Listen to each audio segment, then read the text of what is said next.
So let us start with inventories. Inventories का मतलब होता है आप लोग का स्टॉक, क्लोजिंग स्टॉक, जो आप लोग के बुक्स ऑफ अकाउंट्स में आप लोग लिखते हो ट्रेडिंग अकाउंट के क्रेडिट साइड में, और बैलेंस शीट के एसेट साइड में। तो वही स्टॉक का डिस्कशन यहाँ पर है। तो हम लोग यहाँ पर सीखने वाले हैं स्टॉक का कैलकुलेशन, कि ये स्टॉक का अमाउंट आप लोग किस तरीके से निकालोगे। तो इसमें there are various methods to calculate inventory. First यहाँ पर बोला गया है आप एडजस्टेड सेलिंग प्राइस, ऐसा एक मेथड होता है, उसके थ्रू आप निकाल सकते हो आपका क्लोजिंग स्टॉक का वैल्यू। सेकेंड आप स्टोर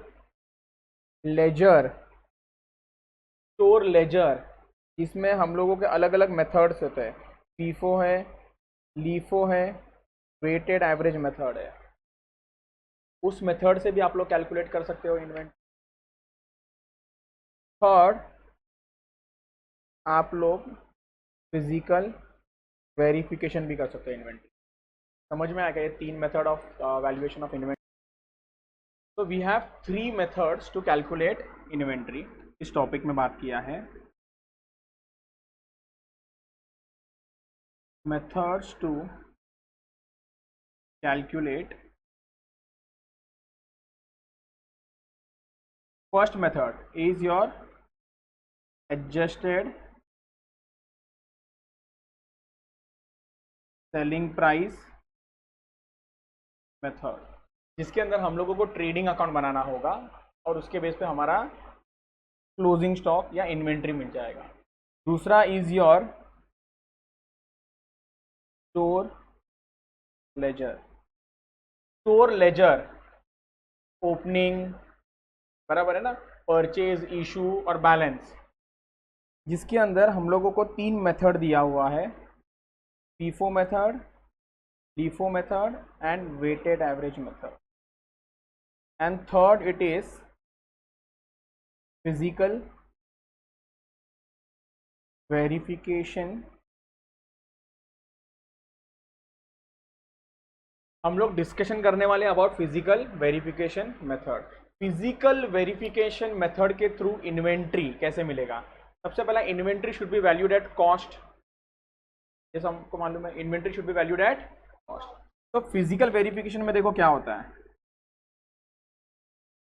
फिजिकल वेरिफिकेशन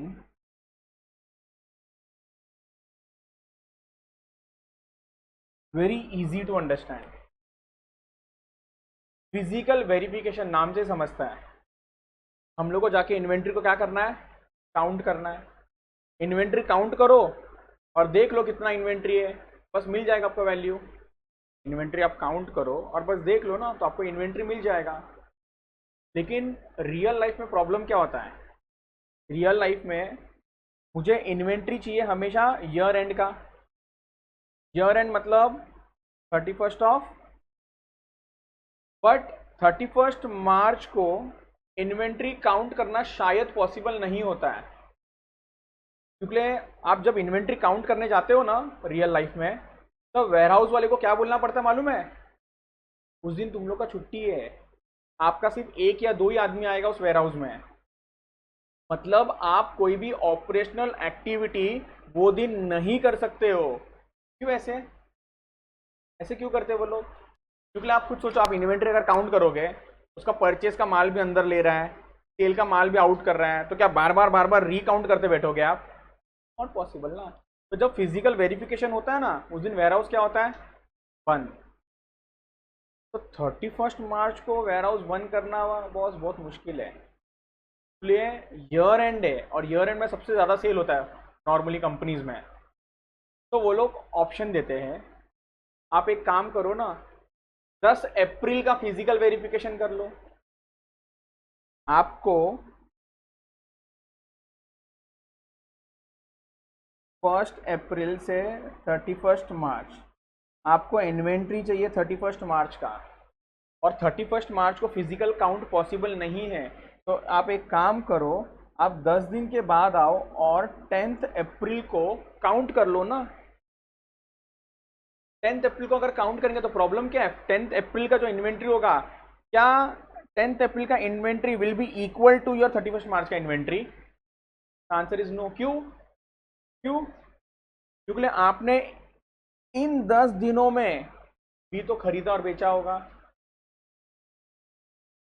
तो आप खुद लॉजिक लगाओ और मुझे बताओ, अगर 10 अप्रैल को मैंने फिजिकली जब काउंट किया और मुझे उसका आंसर मिला कि मेरे पास टोटल 5 लाख का इन्वेंट्री है, और मैंने क्या बोला था इनके स्टाफ को कि आपने मुझे बस 10 दिन का आपका सेल और परचेस का डिटेल दे देना।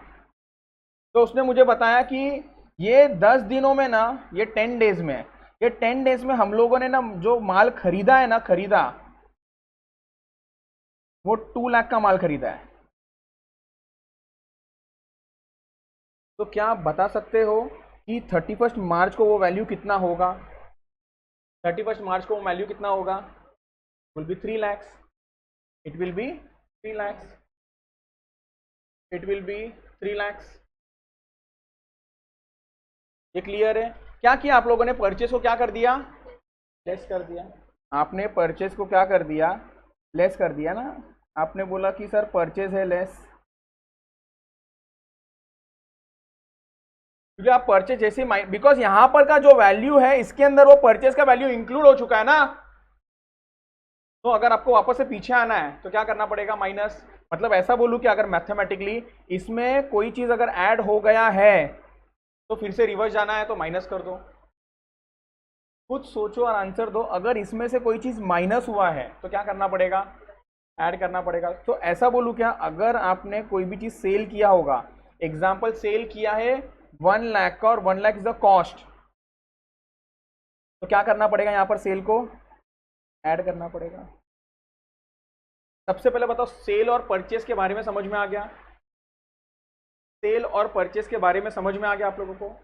लेकिन यहां पर भी जो सेल ऐड होगा ना, it won't be at selling price, it will be at your cost price. Because सब चीज किस पे होना चाहिए मालूम है आपका?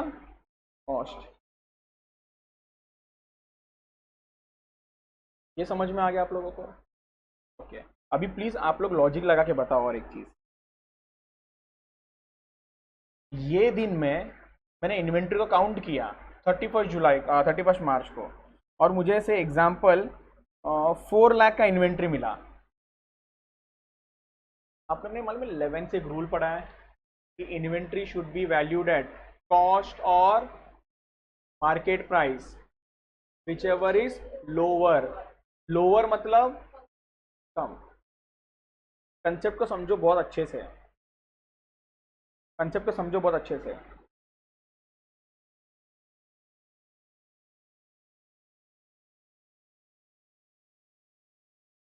मैंने 2 क्वांटिटी खरीदा जिसका वैल्यू है 100 रुपीज़।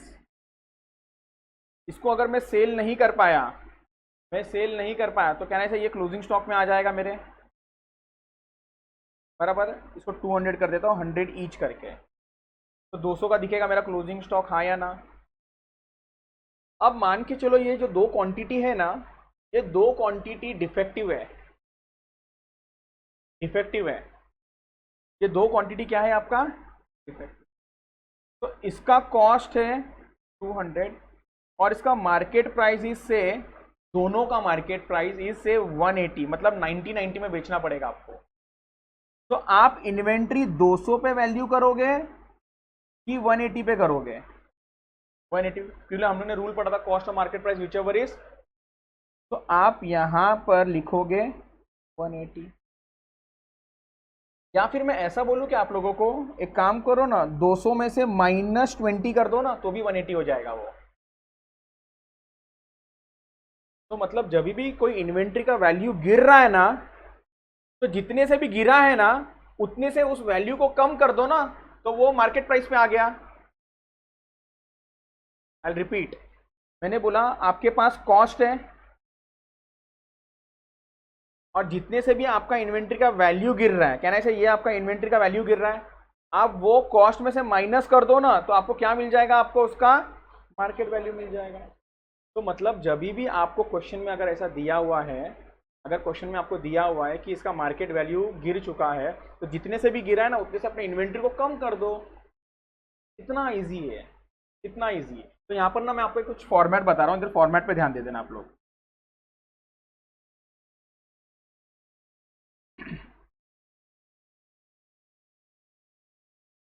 वैल्यूएशन ऑफ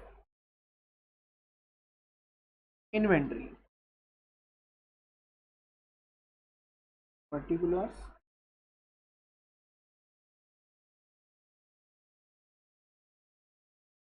तो हम लोग हमारे ईज के लिए ले लेते हैं ये 31 मार्च।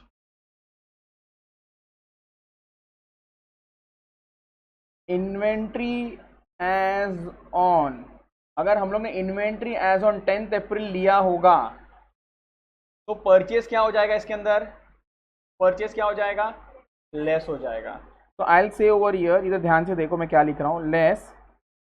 अब परचेज हमेशा कॉस्ट पे ही होता है, तो इसको कन्वर्ट करने का जरूरत नहीं है। तो मैं यहां पर बोलूंगा परचेज, बट ये कौन सा वाला परचेज होगा मालूम है आपका, नेट परचेज। नेट परचेज का मतलब होता है कि purchase less return. Purchase less return को नेट करना, और वो नेट अमाउंट ही आपको माइनस करना है। और सेल्स होगा तो क्या करना पड़ेगा, सेल्स होगा तो ऐड करना पड़ेगा। बट आपको बता दूं, ऐड जो होगा ना वो सेल वैल्यू ऐड नहीं होगा, वो सेल वैल्यू ऐड नहीं होगा, उसका सेल का कॉस्ट ऐड होगा। और सेल जो किया गुड्स, उसका कॉस्ट को बोला जाता है कॉस्ट ऑफ गुड्स सोल्ड। क्या बोला जाता है उसको, कॉस्ट ऑफ गुड्स। तो आपका जो ऐड होगा ना वो cost of goods sold add होगा। और ये कॉस्ट ऑफ गुड्स सोल्ड मिलने वाला कैसा है, इधर देख लो, it will be sales less sales return. तो कहना से ये हो गया आपका नेट सेल्स। इस नेट सेल्स में से आप हटा दो आपका ग्रॉस प्रॉफिट।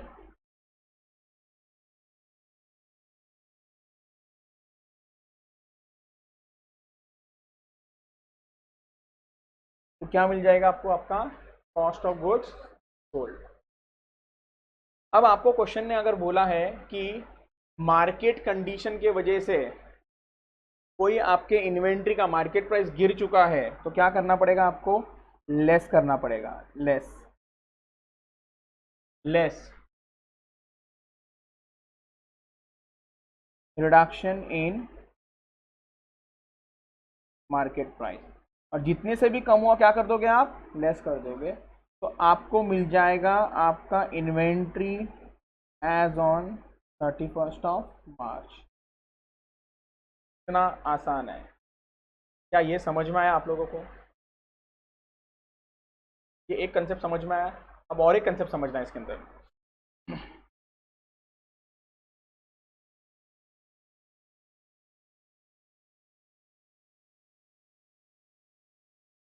मेरे पास दो गुड्स है, दो गुड्स, एक है नॉर्मल गुड्स, ठीक है, एक है नॉर्मल गुड्स और एक है, तो नॉर्मल एबनॉर्मल दोनों खरीदा था तो मैंने सेम कॉस्ट में खरीदा था, बट उसका बॉक्स डैमेज होने की वजह से वो बन गया एबनॉर्मल। तो एग्जांपल लेते हैं, 1000 वाज अ कॉस्ट एंड मुझे इसको बेचना था कॉस्ट में 50% ऐड करके, 50% ऐड करके। तो कॉस्ट में 50% ऐड करो, कितने में बेचने का प्लान था इसको, 1500 में बेचने का था। एबनॉर्मल वाला 1500 में बिकेगा क्या, एबनॉर्मल वाला 1500 में बिकेगा क्या, हाँ या ना, बिकेगा, बिल्कुल नहीं बिकेगा।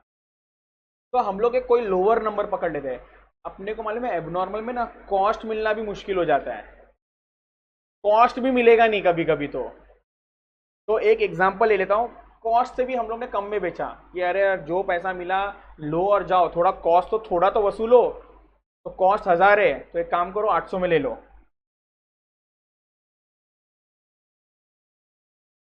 आप लोग मुझे बता सकते हो ग्रॉस प्रॉफिट कितना आया यहाँ पर? 500। यहाँ पर बोलूंगा क्या ग्रॉस प्रॉफिट आया? यहाँ पर क्या बोलूंगा? Gross loss. कितने का लॉस हुआ?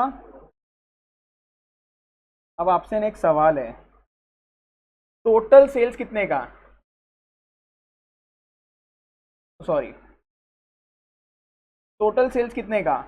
2300 का। एग्री? और इस टोटल सेल्स के ऊपर, इस टोटल सेल्स के ऊपर मैंने प्रॉफिट कितना कमाया? 300। अब आपका ना फोकस इसी पे रहेगा। मैं आपको एक इंफॉर्मेशन दे रहा हूं,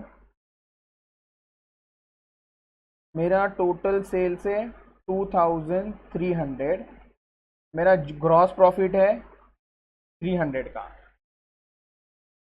जो ग्रॉस प्रॉफिट है ना, इट इज 50% ऑन कॉस्ट। बोलो, ये भी इंफॉर्मेशन करेक्ट लिखा ना मैंने? It is 50% on cost, it is 50% on cost and abnormal sale of rupees 800 with a cost of rupees, there is a abnormal sale of 800 rupees with a cost of 1000। ऐसा भी मैंने information दे दिया। अब लोग गलती क्या करते मालूम है? इसको देख के, सर मुझे चाहिए कॉस्ट ऑफ गुड्स सोल्ड। पहले मैं गलत क्या वो बता देता हूँ। तो लोग बोलते हैं sir cost of goods sold के लिए तो आपने एक अच्छा सा फॉर्मेट बताया हमको, सेल्स उसमें से लेस कर देना जीपी, तो मिल जाएगा आपको cost of goods sold. Sales कितना है? 2300। जीपी ऑन कॉस्ट सर कोई टेंशन नहीं है, आप लोग ने हम लोग को ये भी सिखाया है कि अगर 50% ऑन कॉस्ट होता है मतलब 1/2 ऑन कॉस्ट है, और 1/2 ऑन कॉस्ट मतलब 1/3 ऑन, तो सर 1/3 ले लेंगे ना हम लोग। 1/3 2300 का ले लो ना सर, 1/3 2300 का डिवाइडेड बाय 3 767। तो मिल गया सर। कितना इजी था कॉस्ट निकालना। ये कॉस्ट निकाला, ये सही है क्या? ये कॉस्ट निकाला सही है क्या? Answer is no. क्यों सही नहीं है बताओ? क्यों सही नहीं है? क्यों सही नहीं है? क्या प्रॉब्लम है इस कॉस्ट में? इसमें एक तो ना ये जो आपने सेल में जीपी पकड़ा ना, ये जो ग्रॉस प्रॉफिट है ना, ये आपको सब गुड्स नहीं देने वाला है, सिर्फ आपका नॉर्मल वाला गुड्स है ना वही आपको ये प्रॉफिट परसेंटेज देगा। एबनॉर्मल वाला भी क्या इतना प्रॉफिट परसेंटेज देगा क्या? और ये जो आपका जीपी दिया है ना इस क्वेश्चन में, तो ये क्वेश्चन में ये भी नहीं है। आपको ये जो जीपी आया है ना, ये जो जीपी आया है ना 767, ये पूरा 2300 में है। और इस 2300 के अंदर है ना दो टाइप के गुड्स छुपे हुए हैं। क्या मैं इसलिए ये बताया एग्जांपल ताकि आप इमेजिन करो। इस 2300 के अंदर ना दो टाइप के सेल छुपे हुए हैं, एक नॉर्मल, तो यहां पर भी ना जीपी है ना दो लोगों का होना चाहिए। नॉर्मल वाला जो 50% के हिसाब से होगा, प्लस एबनॉर्मल वाला, वो हो सकता है वो छोटा सा अमाउंट हो नॉर्मल जीपी से, हो सकता है वो नेगेटिव हो सकता है वो नेगेटिव हो। मतलब अपने को जीपी ना दोनों के लिए अलग अलग निकालना पड़ेगा। नॉर्मल के लिए निकालो अलग, एबनॉर्मल के लिए निकालो अलग। तो यहां पर what is the correct thing? तो ये सबसे पहला गलत है। इसका करेक्ट प्रेजेंटेशन बता देता हूं क्या होना चाहिए। आपको कॉस्ट ऑफ गुड्स सोल्ड निकालना है तो आप सेल्स ले लो ना टोटल वाला, इसमें कोई दिक्कत नहीं है। बट इसमें से आप जो जीपी माइनस करोगे ना, इसके लिए आपको लगेगा एक वर्किंग नोट। वर्किंग नोट कैसा वर्किंग नोट? 2300 का सेल, इसमें से सबसे पहला पहचानो कि आपका नॉर्मल सेल कितना है और आपका एब नॉर्मल सेल कितना है। तो सबसे पहला नॉर्मल सेल उसने क्वेश्चन में बोल दिया आपका एब नॉर्मल सेल कितने का है? 800 का है। तो मैंने बोला भाई एब नॉर्मल सेल मेरा 800 का है, तो मेरा 2300 माइनस 800 कितना बचा? ये बैलेंसिंग फी करता है। पहले बोलो ये समझा। अब ये जो 1500 है ना, ये आपको नॉर्मल जीपी देगा। नॉर्मल जीपी देगा मतलब ये आपको 1/3 देगा, ये आपको 1/3 देगा, मतलब कितना आ जाएगा 500 प्लस। इसके लिए परसेंटेज नहीं है, इसके लिए अपने को इन्फॉर्मेशन है। क्वेश्चन में क्या बोला, उसका कॉस्ट कितना था। ओ हो सर, ये तो दुख की बात है। मतलब ये इसका कॉस्ट था 1000, मतलब आप ये बोलना चाहते हो कि इधर आपका जो जीपी था वो -200 था। हाँ हाँ, तो दोनों को आप अगर जोड़ लोगे, थैंक यू, अगर आप दोनों को जोड़ लोगे, तो आपका जीपी कितना आने वाला है 300। 500 प्लस 200 नेगेटिव, तो ये कितना आ जाएगा 300। अब 300 इसमें से हटाओगे तो 2000 is your cost. 2000 is your cost. हाँ, क्या आया क्या समझ में। कंक्लूजन क्या बताना आपको मालूम है, हम लोग एक ऐसे क्वेश्चन पे आने वाले हैं जहां पर सेल है ना, सेल नॉर्मल एबनॉर्मल दोनों का होगा, और अपने को जीपी परसेंटेज दिया होगा। बस आंख बंद करके वो परसेंटेज अप्लाई नहीं करना।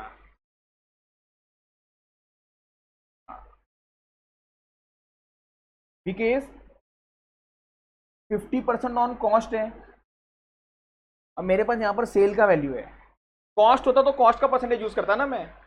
अगर ये कॉस्ट होता ना तो यहाँ पर मैं कॉस्ट यूज करता, बट यहाँ पर मेरे पास क्या है, तो हम लोग ना कन्वर्ट करते हैं।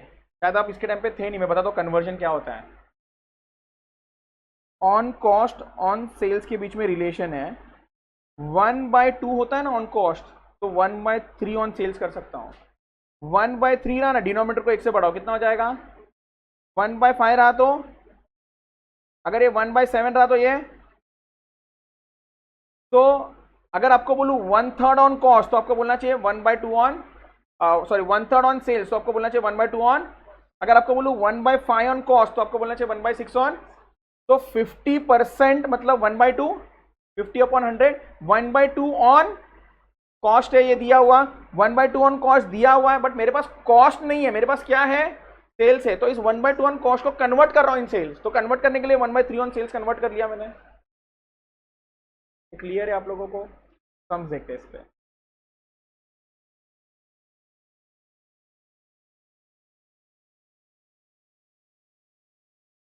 हम लोग टेस्ट या नॉलेज का भी क्वेश्चन देखेंगे। आई नो टेस्ट या नॉलेज के क्वेश्चन में डाउट है, तो पहले ना मैं एक बार बेसिक क्वेश्चन देखूंगा यहाँ पर, उसके बाद हम लोग चलेंगे टेस्ट या नॉलेज के क्वेश्चंस पे। बहुत इजी है, बहुत बहुत बहुत इजी है।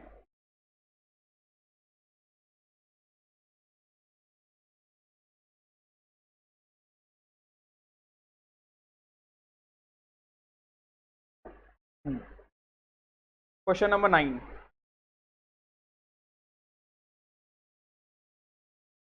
a trader prepare his accounts on 31st of March every year.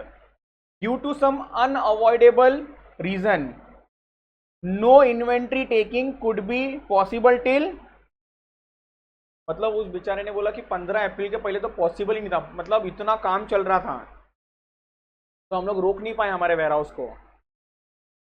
On which date, मतलब 15 अप्रैल को, the total cost of goods in his godown came to, तो can I simply say that आपके पास, इधर इधर मैं सम सॉल्व कर रहा हूं, इन्वेंट्री वो भी 15 अप्रैल का 5 लाख रुपीस का था।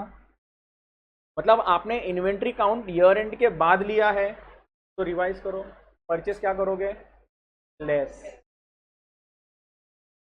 सेल्स। समझ में आ गया, ओके। सेल्स, सेल्स सुन लो, घाई नहीं करना। सेल्स कितना सेल्स है 4,10,000। अपने को मोटिव है प्रॉफिट वॉफिट नहीं निकालना है, मेन एम क्या है, इन्वेंट्री सही निकालना है। इन्वेंट्री, इन्वेंट्री मतलब समझता है गुड्स, गुड्स का वैल्यू सही निकालना है। Inventory 4 lakh, sales is 4,10,000 which includes cash sales, मतलब 3,10,000 इज योर क्रेडिट सेल्स। आपको क्रेडिट हो कैश हो, दोनों ही सिचुएशन में गुड्स तो चला गया ना गोडाउन से, तो अपने को ये जो इन्फॉर्मेशन दिया है ना, ये ऐसे ही दिया है कंफ्यूज करने को, कैश हो क्रेडिट हो, दोनों सिचुएशन में गुड्स तो चला गया ना कस्टमर को, तो इन्वेंट्री क्या हुआ था, कम हो गया था। अब सेल्स में क्या करना पड़ेगा, वापस से ऐड करना पड़ेगा, बट ऐड में सेल वैल्यू ऐड नहीं करूंगा, ये 4,10,000 का कॉस्ट को ऐड करूंगा। अब कॉस्ट के लिए चाहिए अपने को GP, GP GP GP GP GP madam 20% on, और मेरे पास ये फिगर जो है वो है सेल्स, तो सीधा ये इस पे अप्लाई हो जाएगा, ये इसके ऊपर सीधा अप्लाई हो जाएगा। सो हमारे फॉर्मेट के हिसाब से जाए, सो मैं यहां पर क्या बोलूंगा, ऐड की लेस सेल्स, क्या होने वाला है, ऐड ऐड ऐड ऐड बोलूंगा कॉस्ट ऑफ गुड्स सोल्ड, अपने फॉर्मेट के हिसाब से सेल्स आ जाएगा इनर कॉलम में, विच इज 4,10,000, इसमें से लेस जीपी करूंगा, 4,10,000 के ऊपर सीधा 20%, विच इज 82,000, माइनस कर लो 3 लाख। क्या ये समझ में आया क्या आप लोगों को, क्लियर, ओके। ओ हो सर घाई कर दिया आपने, सेल्स रिटर्न भी था इधर, कोई टेंशन नहीं, उसको अलग से भी आप कर सकते हो, लेकिन मैं हमेशा सजेस्ट करूंगा क्या मालूम है, आप इधर ही नेट कर दो ना उसको, बिकॉज जो सेल्स को इंपैक्ट दे रहा है ना उसको उल्टा इंपैक्ट करना पड़ेगा रिटर्न्स को, नहीं तो मैं यहां पर ही करता हूं ना उसको, लेस रिटर्न्स करता हूं, रिटर्न्स कितने का है, कम करो ना, ये हो गया आपका 4 लाख। अब 4 लाख में से जीपी हटाओ, 4 लाख में से जीपी हटाओ, 4 लाख का 20% कितना हो जाएगा, कितना बचा ये 3,20,000। क्या ये क्लियर है आप लोगों को, परचेज का क्या करना चाहिए, परचेज लेस हो जाएगा, परचेज क्या हो जाएगा आपका, ये कैश हो क्रेडिट हो, आपने उधार में लिया हो या पैसा दे के लिया हो, इन्वेंट्री तो बढ़ गया ना, तो इन्वेंट्री आपका बढ़ गया था, तो क्या करना पड़ेगा अपने को, लेस करना पड़ेगा, लेस। और परचेज तो हमेशा कॉस्ट पे होता है, तो ये लेस कितना हो जाएगा आपका 50,000, लेस कर दो, कितना आएगा इधर लेस करने के बाद, 5 lakh plus 3,20,000 less 50,340, which is 7,69,660। Confirm करो ये समझ गया, क्लियर है, चलो तो क्वेश्चन नंबर 10 में आ जाओ आप लोग। एक तो ना क्वेश्चन को पढ़ना है, अच्छे से समझना है, और आपको सिर्फ सोचना है कि आपके पास जो गोडाउन में इन्वेंट्री है ना उसके साथ क्या होने वाला है, क्लियर है। तो यहां पर देखो, compute the value of inventory for inclusion in final account, ये वर्ड ना बहुत इंपॉर्टेंट है, inclusion in final accounts. Inventory दो टाइप का होगा, एक आपके जो बुक्स ऑफ अकाउंट्स में आता है वो, एक वो जो आपके फिजिकल वेरिफिकेशन में मिलेगा वो, दोनों में डिफरेंस बताता हूं क्या है। गुड्स विथ कंसाइनी, कंसाइनमेंट मालूम है, अगर कंसाइनी के पास गुड्स होता है, जो एजेंट है, वो गुड्स किसका होता है, कंसाइनर का ही होता है। जो भी कंसाइनी के पास गुड्स होता है ना, वो किसका गुड्स होता है। तो अगर मैं बोलूंगा मुझे इन्वेंट्री बताओ एज पर फिजिकल वेरिफिकेशन, तो वो वाला इन्वेंट्री आना चाहिए क्या, नहीं आना चाहिए। अगर मैं बोलूंगा मुझे इन्वेंट्री बताओ as per my books of accounts, तो वो आना चाहिए क्या, answer is yes, even though वो फिजिकली नहीं है, क्योंकि वो इन्वेंट्री भले उस एजेंट के पास है, बट वो इन्वेंट्री तो कंसाइनर का ही है ना, मेरा ही है ना। क्या आया क्या समझ में आप लोगों को, ये डिफरेंस है। तो अगर आपको बोला for inclusion in final accounts, आप इन्वेंट्री का वैल्यू बताओ for inclusion in final accounts, मतलब वो लोग बुक्स के हिसाब से पूछ रहे हैं, मतलब अगर इन्वेंट्री यहां वहां भी पड़ा है, लेकिन वो अगर आपका है ना, तो वो भी प्लीज इन्वेंट्री में दिखाओ। मीनिंग समझ में आया आप लोगों को, ओके। तो उसने बोला वैल्यू ऑफ इन्वेंट्री निकालो for year ended 30th of March 2020, done. Inventory taking for the year ended 31st of March was completed by, आपने बाद में लिया, तो परचेज क्या हो जाएगा आपका, और कॉस्ट ऑफ गुड्स सोल्ड क्या हो जाएगा आपका, ऐड।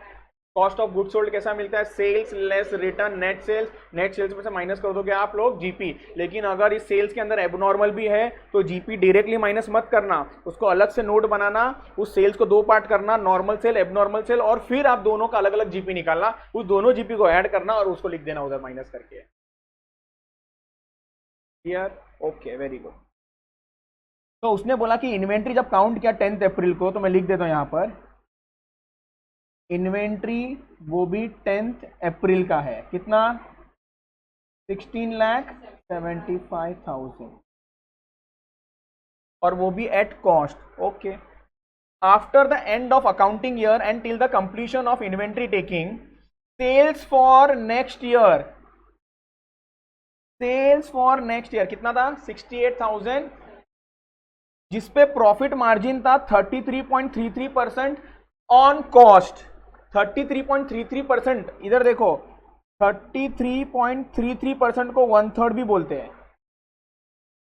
33.33% को 1/3 भी बोलते हैं, तो 1/3 ऑन कॉस्ट है, और ये तो आपका सेल्स है, तो 1/3 ऑन कॉस्ट मतलब कितना ऑन सेल्स 1/4, 1/4 ऑन सेल्स, मतलब मैं 1/4 इसमें से हटाने वाला हूं। लेकिन घाई नहीं करूंगा, मैं रिटर्न्स के लिए रुकूंगा, मैं रिटर्न्स के लिए रुकूंगा अगर कहीं पर रिटर्न्स है तो। बट एनीवे सीओजीएस क्या होने वाला है आपका, ऐड की माइनस, ऐड की minus, add cost of goods sold, format लिख देता हूं, सेल्स इसमें से लेस कर दोगे आप लोग रिटर्न्स, तो आपको मिलेगा नेट सेल्स, इस नेट सेल्स में से हटा देना आपका प्रॉफिट, तो मिल जाएगा आपको आपका सीओजीएस। क्लियर? सेल्स तो पता है मुझे कितना है 68,750। अब आगे बढ़ते हैं,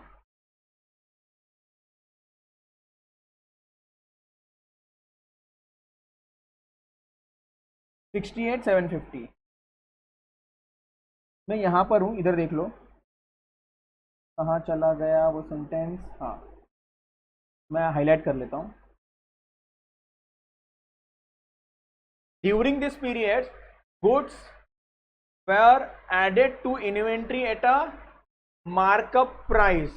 सर मार्कअप मतलब सेल्स, मार्कअप मतलब भी सेल्स होता है, मतलब उसमें प्रॉफिट ऐड किया है, कितने का 3,000, मतलब आपने इन्वेंट्री में 3,000 ऐड किया, क्यों इन रिस्पेक्ट ऑफ, तो ये सेल्स रिटर्न है, कितने का सेल्स रिटर्न है 3,000, तो कहना से यहां पर से वो लेस हो जाएगा आपका, यहां पर से आपका वो 3,000 क्या कर दोगे आप लोग, लेस कर दोगे, तो ये कितना आ जाएगा 65,750, 65,750 को लेस कर दो। अब इस पे से जीपी निकालना है, जीपी कितना निकलेगा मालूम है 1/4 निकालोगे, बराबर है ना, तो 65,750 डिवाइडेड बाय 4 कितना आता है 16,430, 7 लो 8 लो कोई प्रॉब्लम नहीं, 8 ले लेते हैं हम लोग, ये माइनस कर देंगे हम लोग इसमें से, माइनस 65,750 कितना आ जाएगा ये 49,031,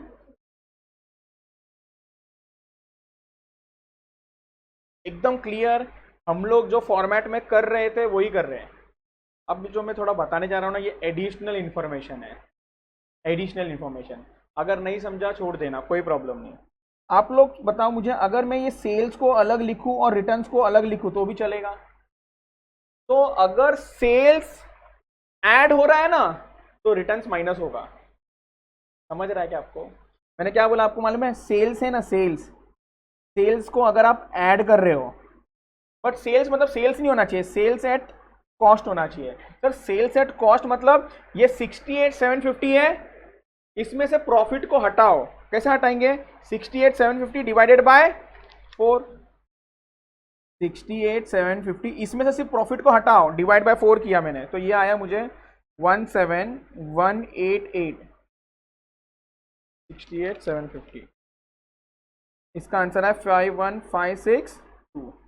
तो आप एक काम करो, ऐड कर देना 51,562, और रिटर्न्स ना तो उल्टा करो ना, क्या करोगे आप माइनस करोगे, बट रिटर्न्स भी किस पे होना चाहिए कॉस्ट पे होना चाहिए, और रिटर्न सेल पे कितना है 3,000, और इसका 1/4 माइनस करो ना, 3000 divided by 4 which is 750, 3000 minus 750 which is, तो आप है ना यहां पर लिखोगे 16,75,000 और ये अलग अलग दिखाओगे तो भी चलेगा। आप लोग ये अलग अलग दिखाओगे ना तो भी चलेगा। आप लोग को बताओ, आप इन दोनों को ना नेट करके चेक करो, यही आंसर आएगा। बस यहां पर मैं अलग अलग दिखा रहा हूं। ये मैंने अलग अलग इसलिए बताया, कभी कभी आप लोग सोल्यूशन में देखोगे तो अलग अलग दिखेगा तो आप कंफ्यूज हो जाओगे सर ये क्या है। सेल्स का अलग, रिटर्न्स का अलग। और याद कैसा रखना है मैंने बताया, जो सेल्स कर रहे हो उसका उल्टा रिटर्न्स का करो, परचेस का जो करते हो तो परचेस रिटर्न का उसका उल्टा करो। समझ में आया? या फिर आपको सिंपल रखना है, सेल्स में से माइनस कर दो रिटर्न्स और फिर नेट का ही जीपी निकाल दो। क्या ये क्लियर आप लोगों को सेल्स से related? Done, very good. Again coming to this question, purchase for next year ended included in inventory कितना था? 90,000 at cost less trade discount. Trade discount मतलब आपने जो गुड्स खरीदा होगा वो बिल में से वो डिस्काउंट माइनस हो गया होगा। मतलब लॉजिकली आपका जो परचेज है ना वो 90,000 माइनस 10% 81,000 का ही है। आपका जो परचेज है ना वो सिर्फ 81,000 का। परचेज क्या करेंगे हम लोग इसमें? परचेज क्या करेंगे बोलो ना? लेस कर देंगे, लेस कर देंगे परचेज। कितने का परचेज लेस कर देंगे हम लोग? 81,000। यहां तक क्लियर है? ओके। अब यहां पर ध्यान से देखना आगे।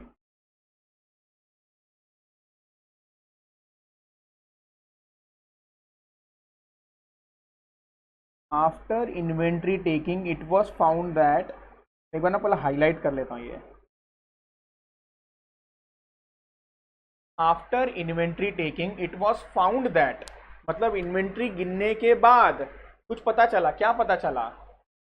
There were certain very slow, old slow moving item. Old, old मतलब जूना, स्लो मूविंग मतलब कस्टमर आता ही नहीं है। ये ऐसा आइटम है ना कस्टमर आता ही नहीं है। वेरी ओल्ड, और बहुत सदियों से पड़ा हुआ है। मैंने देखा कि मेरे पास कुछ तो माल पड़ा हुआ है मेरे गोडाउन में, वो ऐसा माल है ना बहुत जूना है और इसके लिए कस्टमर तो आता भी नहीं है।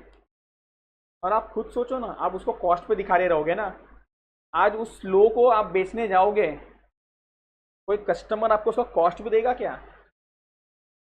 कोई उस कस्टमर को आपका कॉस्ट भी देगा क्या?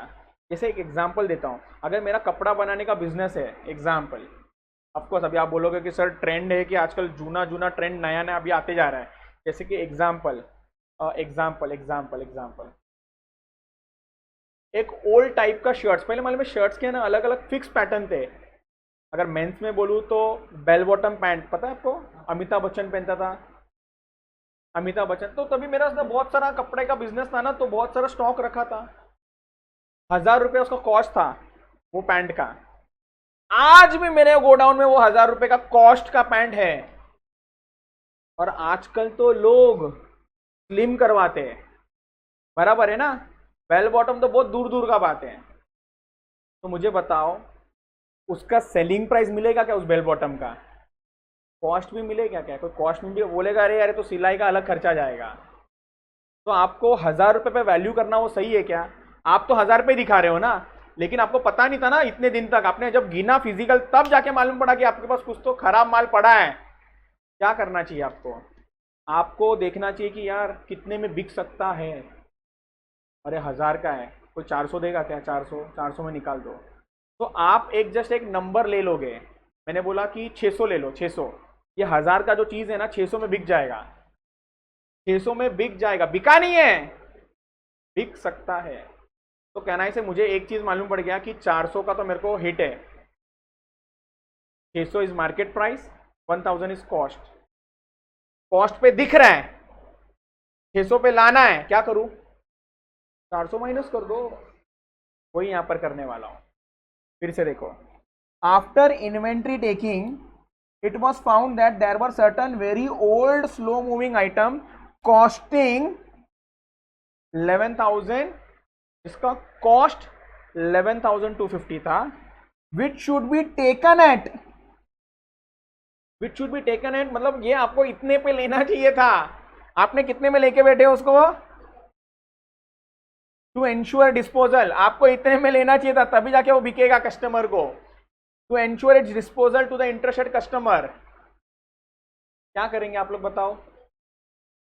तो जितना भी डिफरेंस है ना, उससे क्या कर देंगे, हमारे इन्वेंट्री को लेस कर देंगे। लेस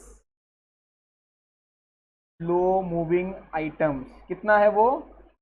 और ये 6000 आपने कैसा निकाला, आप लोग को मालूम है ना, 11,250 माइनस 5250। ये क्लियर है आप लोगों को? सेम इम्पैक्ट ना नेक्स्ट का सेम है, बस कहानी कुछ और है। कहानी कुछ और है इसके अंदर, इसके अंदर ना स्टोरी कुछ और है। स्टोरी पढ़ते क्या बोला है? ड्यू टू हैवी फ्लड, मालूम है ना, बारिश आता है तो जिसका जिसका दुकान रहता है, ग्राउंड फ्लोर पे दुकान है, बेडशीट का दुकान है, पानी आ गया, क्या हो गया उसका? बिक गया। क्या करेगा वो बेचारा? क्या करेगा? सस्ते में निकाल देगा ना। वो बोलेगा नहीं यार ये कॉस्ट में निकल रहा है, तो कॉस्ट के लिए लड़ेगा क्या वो बोलेगा भाई तेरे को जो देना है दे, कम से कम कुछ तो रिकवरी हो। तो यहाँ पर due to heavy flood, goods costing 15,500 were received from the supplier beyond delivery date of customer. मतलब जहां से भी गुड्स ले रहा था ना, वहां पर बाढ़ आ गया था चेन्नई में। चेन्नई से गुड्स आ रहा है, बाढ़ आ गया, तो डिलीवरी मुझे डेट मिला। आगे क्या बोला है? As a result the customer refuse to take delivery. नहीं चाहिए, अभी क्या करूंगा इस लेके? नहीं चाहिए तुम्हारा ये गुड्स, हो गया, शादी का कपड़ा था, शादी हो गया, घूम के भी आ गए, अब क्या करूं इस कपड़े का? तो delivery, customer refuse to take delivery and net realisable value, market price होता है ये, कितना था उस गुड्स का? अब क्योंकि वो जो डिजाइन मैंने बनाया था ना, कस्टमाइज था, अब किसी को बेचना है तो वो उतने में तो खरीदेगा नहीं, तो ऑफकोर्स उसका मार्केट वैल्यू क्या है उसने बता दिया क्वेश्चन ने अपने को, 12,500। आप लोग सोचो क्या करोगे? लेस कर देंगे इन्वेंट्री को, कितने से लेस करोगे? वही करना है, 3,000 से लेस कर देंगे हम लोग, 3,000 को लेस कर देंगे। तो जल्दी जल्दी से मुझे बता दो, हो गया क्वेश्चन खत्म, तो जल्दी जल्दी से बता दो कितना आ रहा है? 16,75,000 प्लस करोगे 49,312, माइनस करोगे 81,000, माइनस करोगे 6,000, माइनस करोगे 3,000, कितना आ गया आप लोगों को? 16,34,312। क्या ये समझ आया आप लोगों को? किसी को भी किसी भी चीज में डाउट है इसमें? यहाँ पर आंसर देख लो, वो राउंडिंग ऑफ ए 2 का, बाकी छोड़ दो। क्लियर? और एक आपको चीज दिखाऊं ना, यहाँ पर आपको ना, यहाँ पर आपको ना ये वाला अमाउंट नहीं मिलेगा, आपको यहाँ पर ये वाला अमाउंट मिलेगा इस क्वेश्चन में। ये वाला अमाउंट दिख रहा है आपको? ये वाला अमाउंट दिख रहा है? हम लोग एग्जाम में क्या करेंगे, नेट करके करेंगे, कंफ्यूजन रखो ही मत, बट अपने को मालूम है कि ये क्या है। अगर ऐसा सोल्यूशन दिखा कभी रिवाइज करने के टाइम पे, तो समझ में आएगा कि क्या है ये। हम लोग इसका नेट इम्पैक्ट देते हैं, इन दोनों का हम लोग क्या करते हैं, नेट इम्पैक्ट देते हैं। Is this clear? ये भी हम समझ में आया, अब आगे चलते हैं।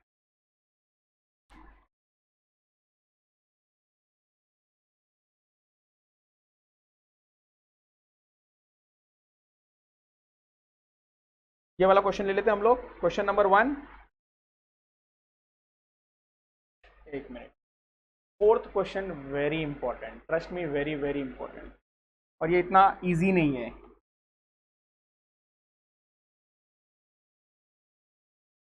सिर्फ एक हाथ एडजस्टमेंट ही है।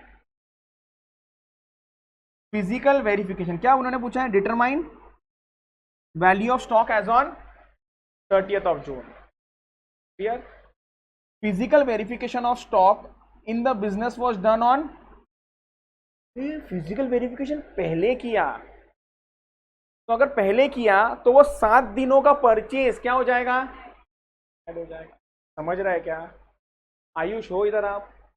7 दिनों का सेल क्या हो जाएगा? आप हो इधर और बोलते हो? अरे भाई साहब ध्यान दो, क्या फिर से अलग से बैठोगे? क्या होना चाहिए? सेल्स, सेल्स लेस होएगा। तो मैडम आपने ईयर एंड से पहले का अगर इन्वेंट्री काउंट लिया है तो 7 दिन का तो बचा है ना अब तक। तो 7 दिन में अगर आपने और भी खरीदा तो क्या करना पड़ेगा? ऐड करना पड़ेगा। समझा कि बताओ वापस? पार्थ, एक बार नहीं 2 बार बताऊंगा, कोई टेंशन। इधर देखो,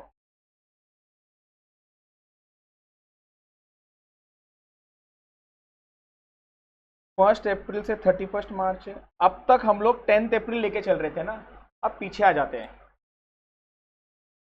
25 मार्च, 25 मार्च को जब इन्वेंट्री का काउंट किया ना तो हमारा स्टॉक आया 5 लाख रुपीज का। अब मुझे चाहिए 31 मार्च का इन्वेंट्री कितना होगा। मैं एक इंफॉर्मेशन देता हूं। हम लोग ने ये 6 दिन में और गुड्स खरीदा 1 लाख का बस। आप बता सकते हो कि ईयर एंड में कितना होगा?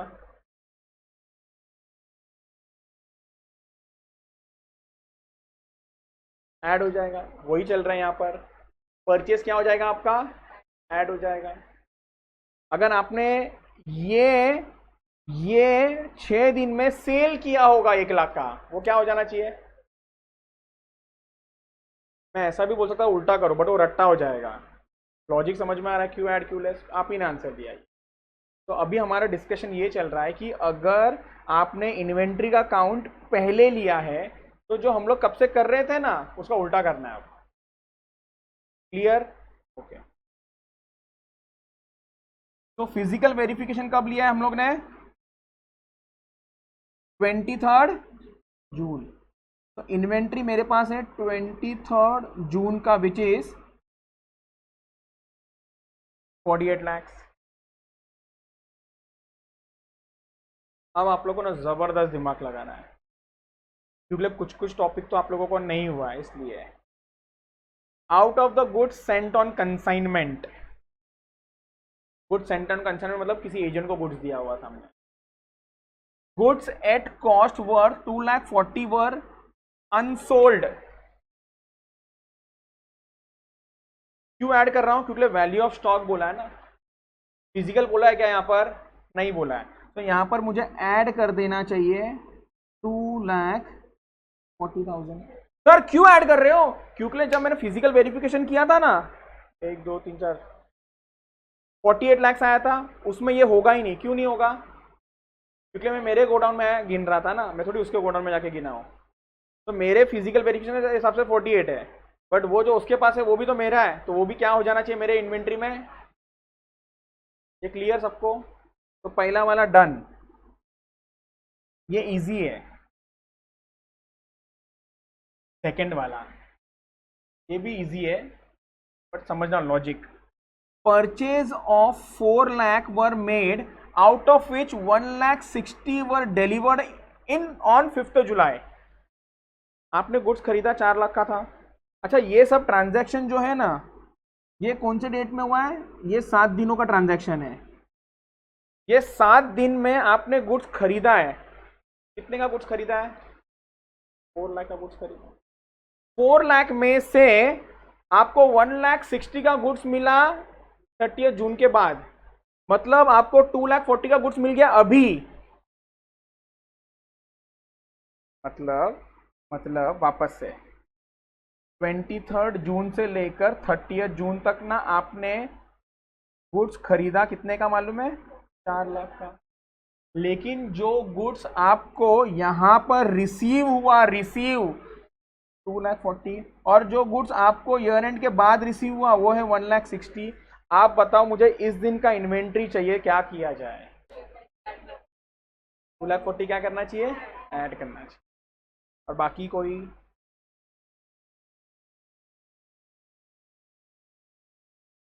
Answer to this is 4 lakh add होगा।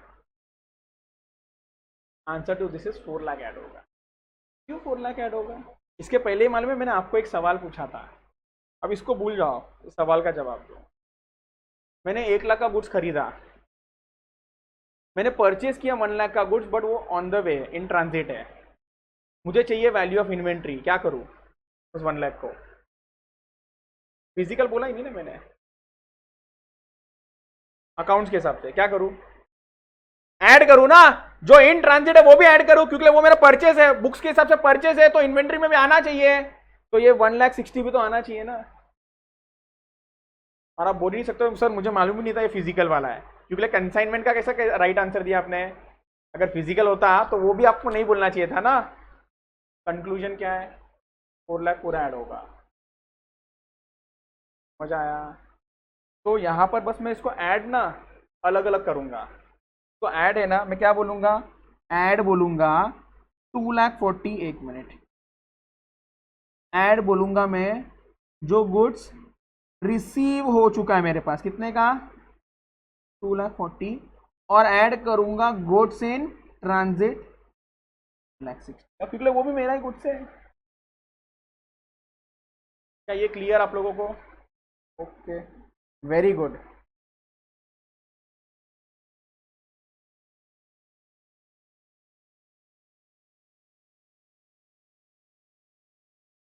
सेल्स वर 13,60,000, इतना समझा, सेल्स वर 13 लाख,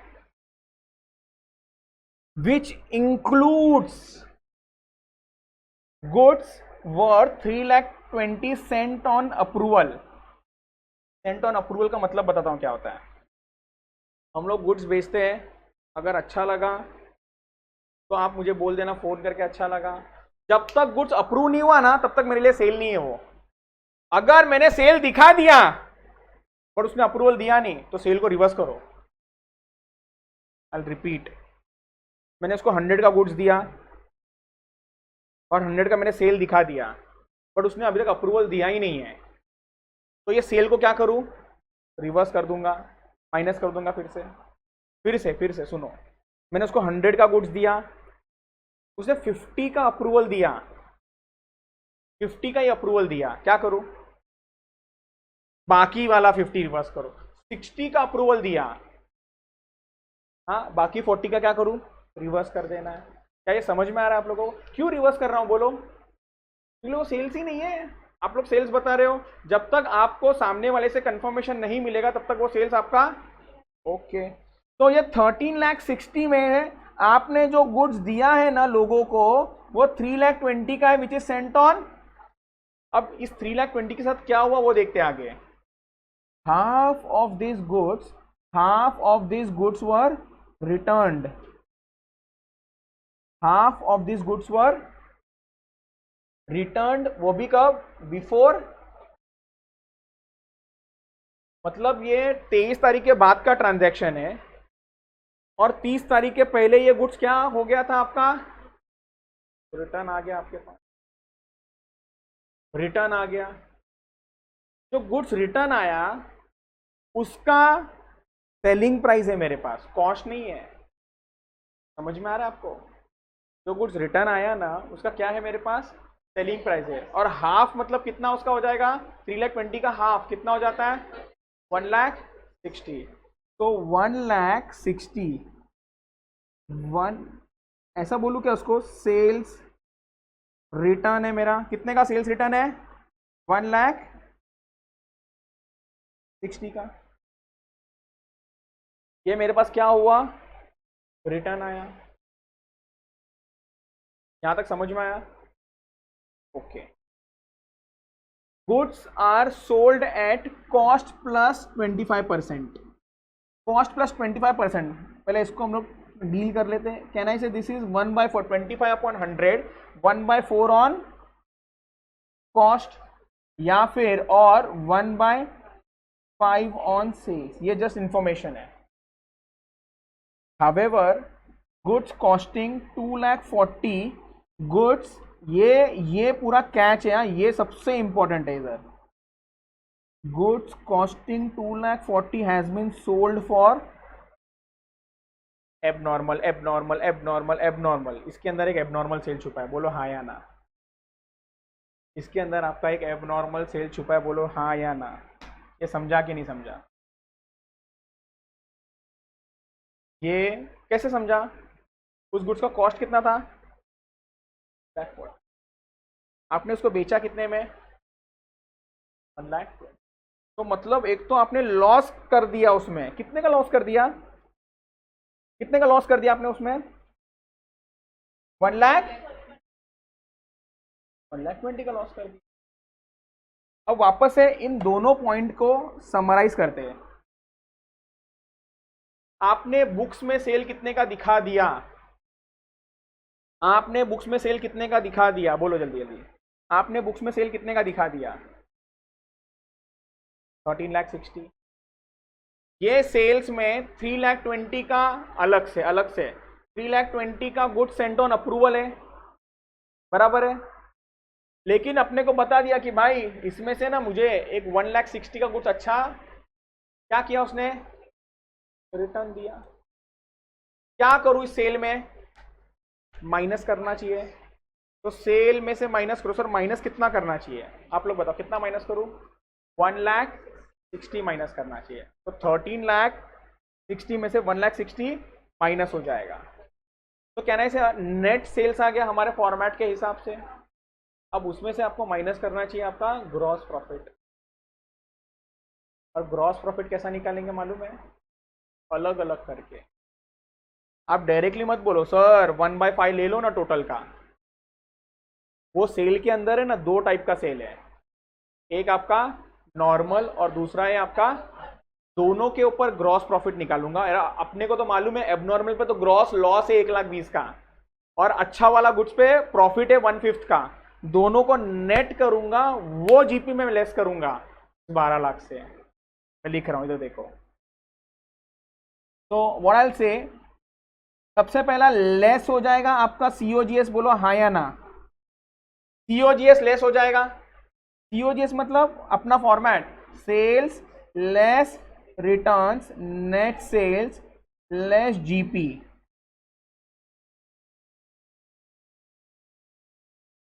ये क्लियर है। तो यहां पर कैनाई से आपका सेल्स यहां पर लिख रहा हूं मैं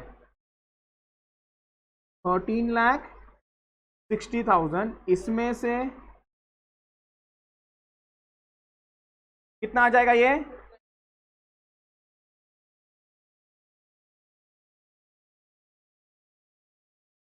ओह मैंने रिटर्न का नीचे लिखा है ना, सॉरी। तो इसको हम लोग लिख लेते हैं 13,60,000। मैं इसको भी रब कर देता हूँ, कंफ्यूजन ही ना रहे। 1,60,000 कितना हो जाएगा ये आपका। अब गलती से भी इसके ऊपर 1/5 नहीं निकालना है, क्योंकि ये ब्लेंडेड सेल्स है। समझ में आ रहा है क्या, ब्लेंडेड सेल्स का मतलब आपका इसके अंदर क्या है, आपका नॉर्मल सेल्स भी है और इसके अंदर एबनॉर्मल सेल्स भी है। तो सबसे पहला एबनॉर्मल सेल्स इस क्वेश्चन में, ये भी लोग गलती करते हैं। एबनॉर्मल सेल्स कितने का, एबनॉर्मल सेल्स कितने का, चलो ना एकदम इजी सवाल पूछा, एबनॉर्मल सेल्स कितने का, इस 12,00,000 के अंदर एबनॉर्मल सेल कितने का। यही गलती करते हैं ना मैडम, पढ़ो ना जरा ध्यान से, सेल क्या है मालूम है, ये गलती होता है। ये समझ में आया क्या आप लोगों को। तो इधर देखो, तो इधर देखो, अब मैं बोलूंगा तो भी रफ कर देता हूं। तो यहां पर मैं बोलूंगा मेरा सेल्स है 12,00,000 का, इसमें से abnormal sales is, abnormal sale value is 1,20,000। क्या आप लोग एग्री करते हो इस बात से। तो आपका नॉर्मल वाला सेल कितना हो जाएगा,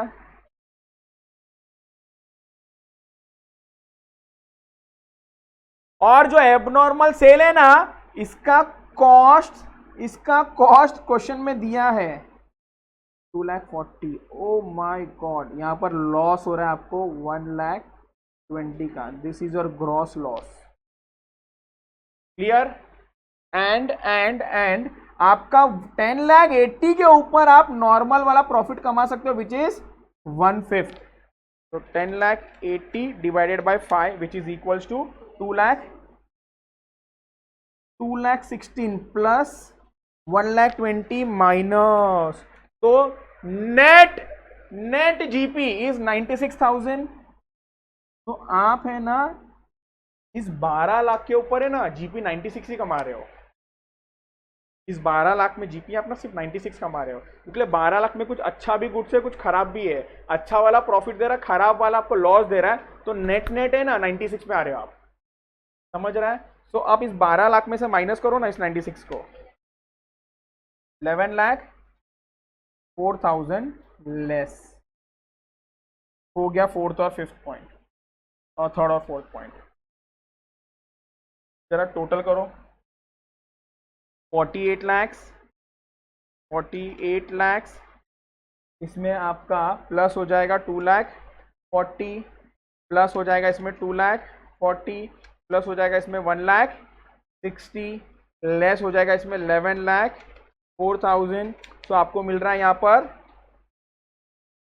43 लाख 36, बराबर है 43 लाख। सुन लो मैडम, और एक चीज रह गया। कौन सा वाला चीज रह गया? अरे जिसका अप्रूवल नहीं दिया है, जिसका अप्रूवल नहीं दिया है क्या करेंगे? ओहो 1,60,000 जो बच गया ना, और एक तो हटा देता हूं मैं, इसको नीचे ले लेता हूं, और एक बच गया है हमारा। इन्वेंट्री को बढ़ाएंगे, हमने इन्वेंट्री को कम कर दिया था ना, 3,20,000 था, 1,60,000 का तुमने गुड्स दे दिया रिटर्न, वो तो रिटर्न में एडजस्ट किया, बट 1,60,000 का क्या, 1,60,000 का क्या करना पड़ेगा? वो इन्वेंट्री किसका है? वो इन्वेंट्री जो मैंने उसको दिया वो किसका है? वो भी तो मेरा है ना। सेल हो गया क्या? सेल नहीं है ना। क्या करना पड़ेगा उससे? अपना इन्वेंट्री को क्या करना पड़ेगा? इंक्रीज करना पड़ेगा। बट जो इंक्रीज करना पड़ेगा ना, वो कौन सा वैल्यू पे करना पड़ेगा आपको? उसका कॉस्ट। तो सेल और रिटर्न पे जो दिया है ना 1,60,000, तो 1,60,000 माइनस उसका 1/4 है ना, 1/5, 1/5 है, 1/5। तो 1,60,000 का 1/5 निकालो, कितना आ रहा है? 32,000 आ रहा है। उसमें से आप माइनस कर दो 1,60,000 को, तो कहना ही से 1,28,000 का कॉस्ट ऑफ गुड्स है। क्या करना चाहिए उसको? आप ऐड करनी चाहिए आपके इन्वेंट्री में। तो कितना बच जाएगा आपके पास? ये कर लो, इसको कितना हो जाएगा ये? फिर ये वाला फिगर था, हाँ, तो ये हो गया आपका 44,04,000। क्लियर है? फिर से इधर देखो, ये 3,20,000 है ना, 3,20,000, 3,20,000 का क्या है? एक तो 3,20,000 जो गुड्स दिया था उसने अपने को 1,60,000 रिटर्न दे दिया। तो पहले रिटर्न्स का बात करो। रिटर्न्स को क्या किया आपने? सेल्स में से लेस किया, सेल्स में से उसको लेस कर दिया, और फिर नेट जीपी निकाल दिया। बट जो 1,60,000 अभी तक बच गया, जिसका अप्रूवल दिया ही नहीं है उसने, वो किसके पास है? वो गुड्स के मजा कौन कर रहा है? वो कस्टमर। और गुड्स किसका है? अपना ही है। तो कहने से वो मेरे इन्वेंट्री में आना चाहिए क्या? हाँ, वो मेरे इन्वेंट्री में कब नहीं आता है? जब सेल हो जाता है। सेल हो गया क्या? नहीं। क्या करना पड़ेगा? ऐड करना पड़ेगा, बराबर है ना। मेरे इन्वेंट्री में क्या करना पड़ेगा? उसको ऐड करना पड़ेगा। वैल्यू को क्या करना पड़ेगा? बढ़ाना पड़ेगा। ये समझ में आ रहा है क्या आप लोगों को? क्लियर यहाँ तक? So it's 44,64,000।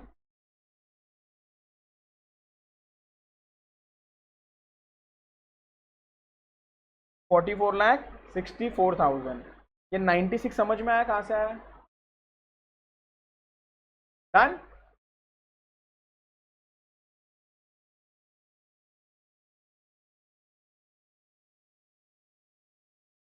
Question number 3। Question number 3, अब सुनना ध्यान से। दो सवाल पूछा है, value of stock as on 31st of March and आपका एडजस्टेड नेट प्रॉफिट। मतलब नेट प्रॉफिट पे क्या इंपैक्ट होना चाहिए? अगर आपने नेट प्रॉफिट गलती से कम दिखा दिया था तो बढ़ा दो, अगर आपने ज्यादा दिखा दिया था तो कम कर दो। तो नेट प्रॉफिट को आप एडजस्ट करते जाओ। जो भी आपका भूल चूक गलती हो गया, उससे आप उसको सुधार दो, आप इम्पैक्ट देंगे। समझ में आ गया एडजस्टेड नेट प्रॉफिट का मतलब। और वैल्यू ऑफ स्टॉक तो वैल्यू ऑफ स्टॉक है।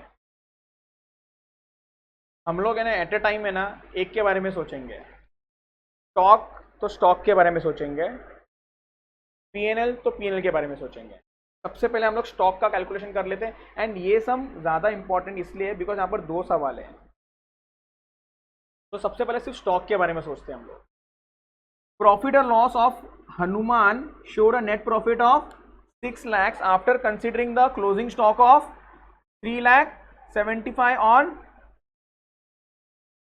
अरे वाह, स्टॉक एज ऑन 31 मार्च ही दिया हुआ है, प्रॉब्लम ही खत्म। फिजिकल वेरिफिकेशन में कुछ प्लस माइनस का कंसेप्ट नहीं है ये वाले क्वेश्चन में। तो अपने को जो स्टॉक दिया है ना 3,75,000, कैन आई से वो स्टॉक 3,75,000 कभी का है आपका 31st। बस उस स्टॉक में आपको ध्यान देना है कि कुछ गड़बड़ है तो बस उसका इंपैक्ट दे दो, बट सेल और परचेस का इंपैक्ट आएगा क्या इसके अंदर, ये समझ में आ रहा है आप लोगों को। पार्थ इधर ध्यान दे दो। Purchase for the year included 15,000 paid for new electrical fittings for shop। आपके इन्वेंट्री में कुछ प्रॉब्लम मिलेगा क्या इसकी वजह से, मतलब इसका मीनिंग समझा क्या हुआ। Purchase for the year includes, क्या इंक्लूड करता है 15,000 फॉर न्यू इलेक्ट्रिकल फिटिंग्स। तो तुमने ना कुछ तो गड़बड़ कर दिया। न्यू इलेक्ट्रिकल फिटिंग्स अगर खरीदते हो ना अपने नए चमचमाते दुकान के लिए, तो वो 15,000 का खर्चा ऐड कहां पर हो जाना चाहिए आपके, हाँ, कैपिटल एक्सपेंडिचर माना जाता है। और गलती से आपने क्या दिखा दिया उसको, रेवेन्यू एक्सपेंडिचर दिखा दिया। तो प्रॉफिट और लॉस पे फर्क आएगा, बट स्टॉक तो स्टॉक है ना, स्टॉक पे इसका इंपैक्ट आने वाला है क्या इस 15,000 का, बिल्कुल नहीं। स्टॉक पे इसका इंपैक्ट आएगा क्या, आंसर इज, ये क्लियर है यहां तक, ये समझ में आ गया आप लोगों को, ओके डन। तो स्टॉक के एंगल से इस पे इंपैक्ट नहीं आया तो मैं इस पे टिक मार रहा हूं। Second, Hanuman gave away value goods value of 40,000 as for which no entry was made in the books of accounts। Hanuman gave away goods value for which no entry was made in the books of accounts। Books of accounts में उसने entry पास, stock में impact आएगा कि नहीं आएगा, क्या impact आएगा, आपको आपका स्टॉक को क्या करना चाहिए, लेस करना चाहिए। आपको स्टॉक को क्या करना चाहिए, अच्छा मेरे को बताओ ये लेस क्यों करना चाहिए, तो स्टॉक की वैल्यू कम हो गई।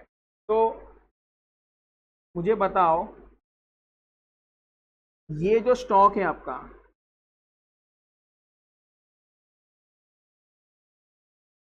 इस स्टॉक में, ये इन्वेंट्री में, ये 40,000 का इंपैक्ट आया होगा कि नहीं आया होगा,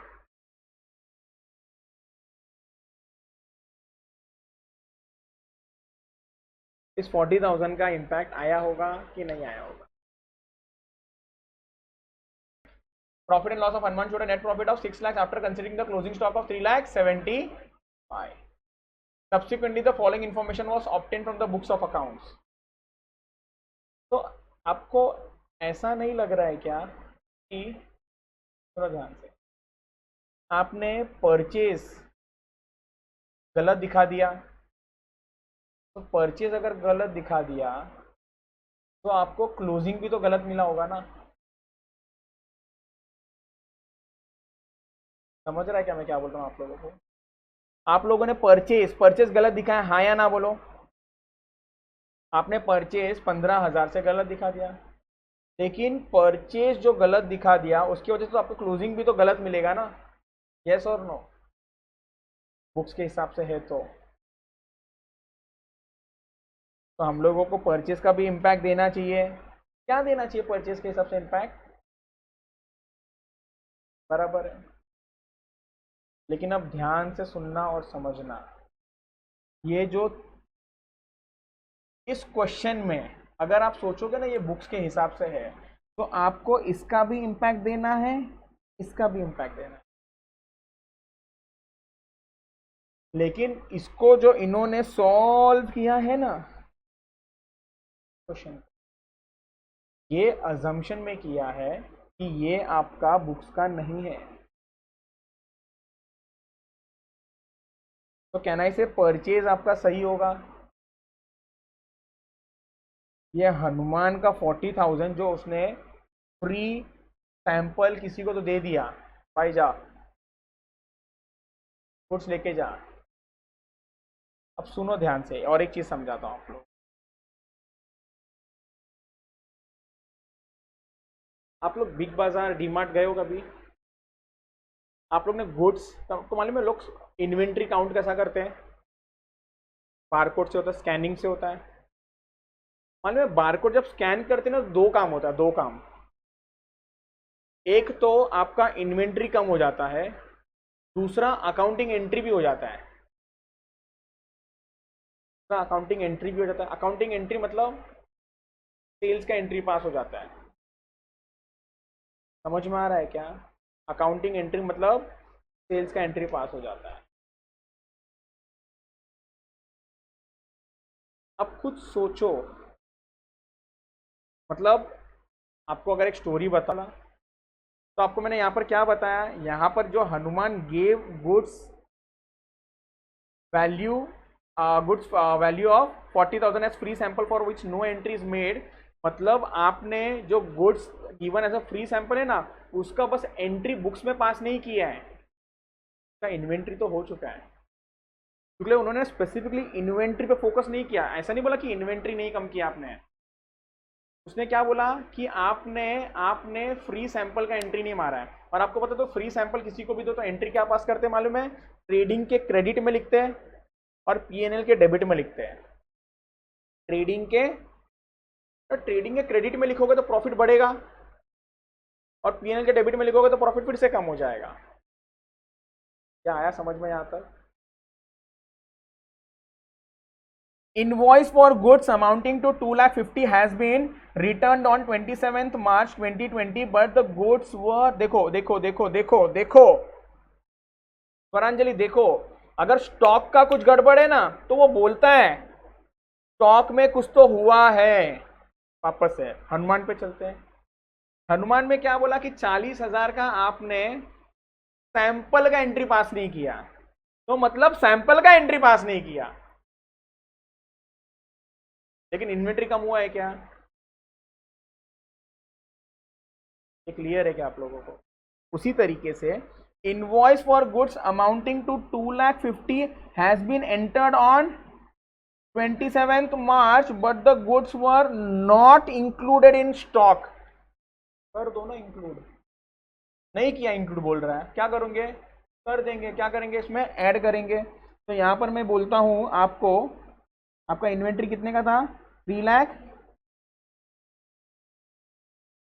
ऐड कर दो ना, क्योंकि यहां पर आपको स्पेसिफिकली बोला है were not included in stock. क्या ये क्लियर है?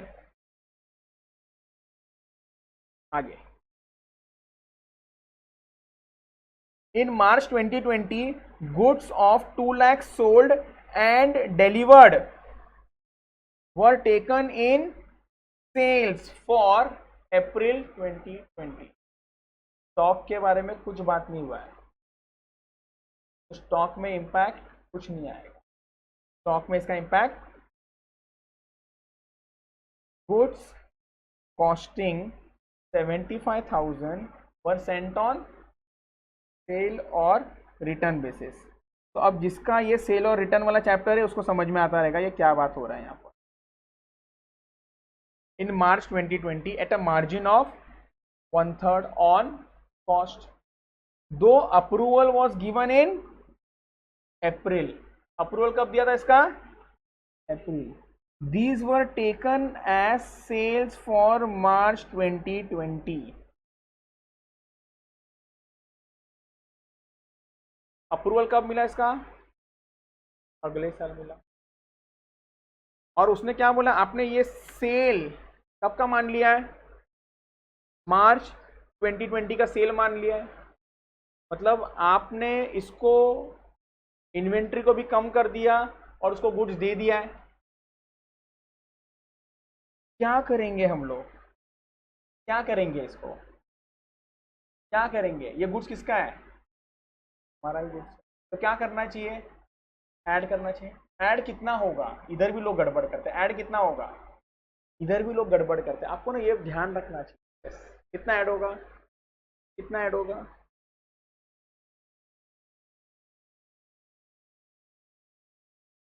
है ना, देखा है ना, उसने जैसे ही बोला वैसे क्लिक हुआ।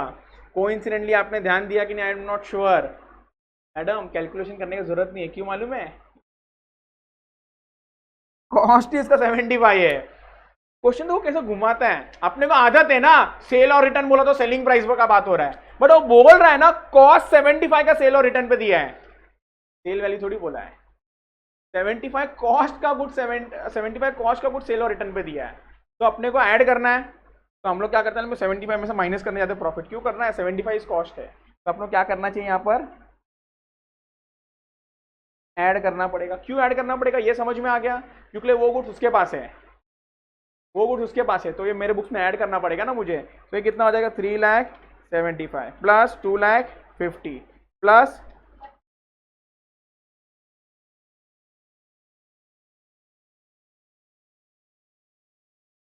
क्लियर है क्या एकदम?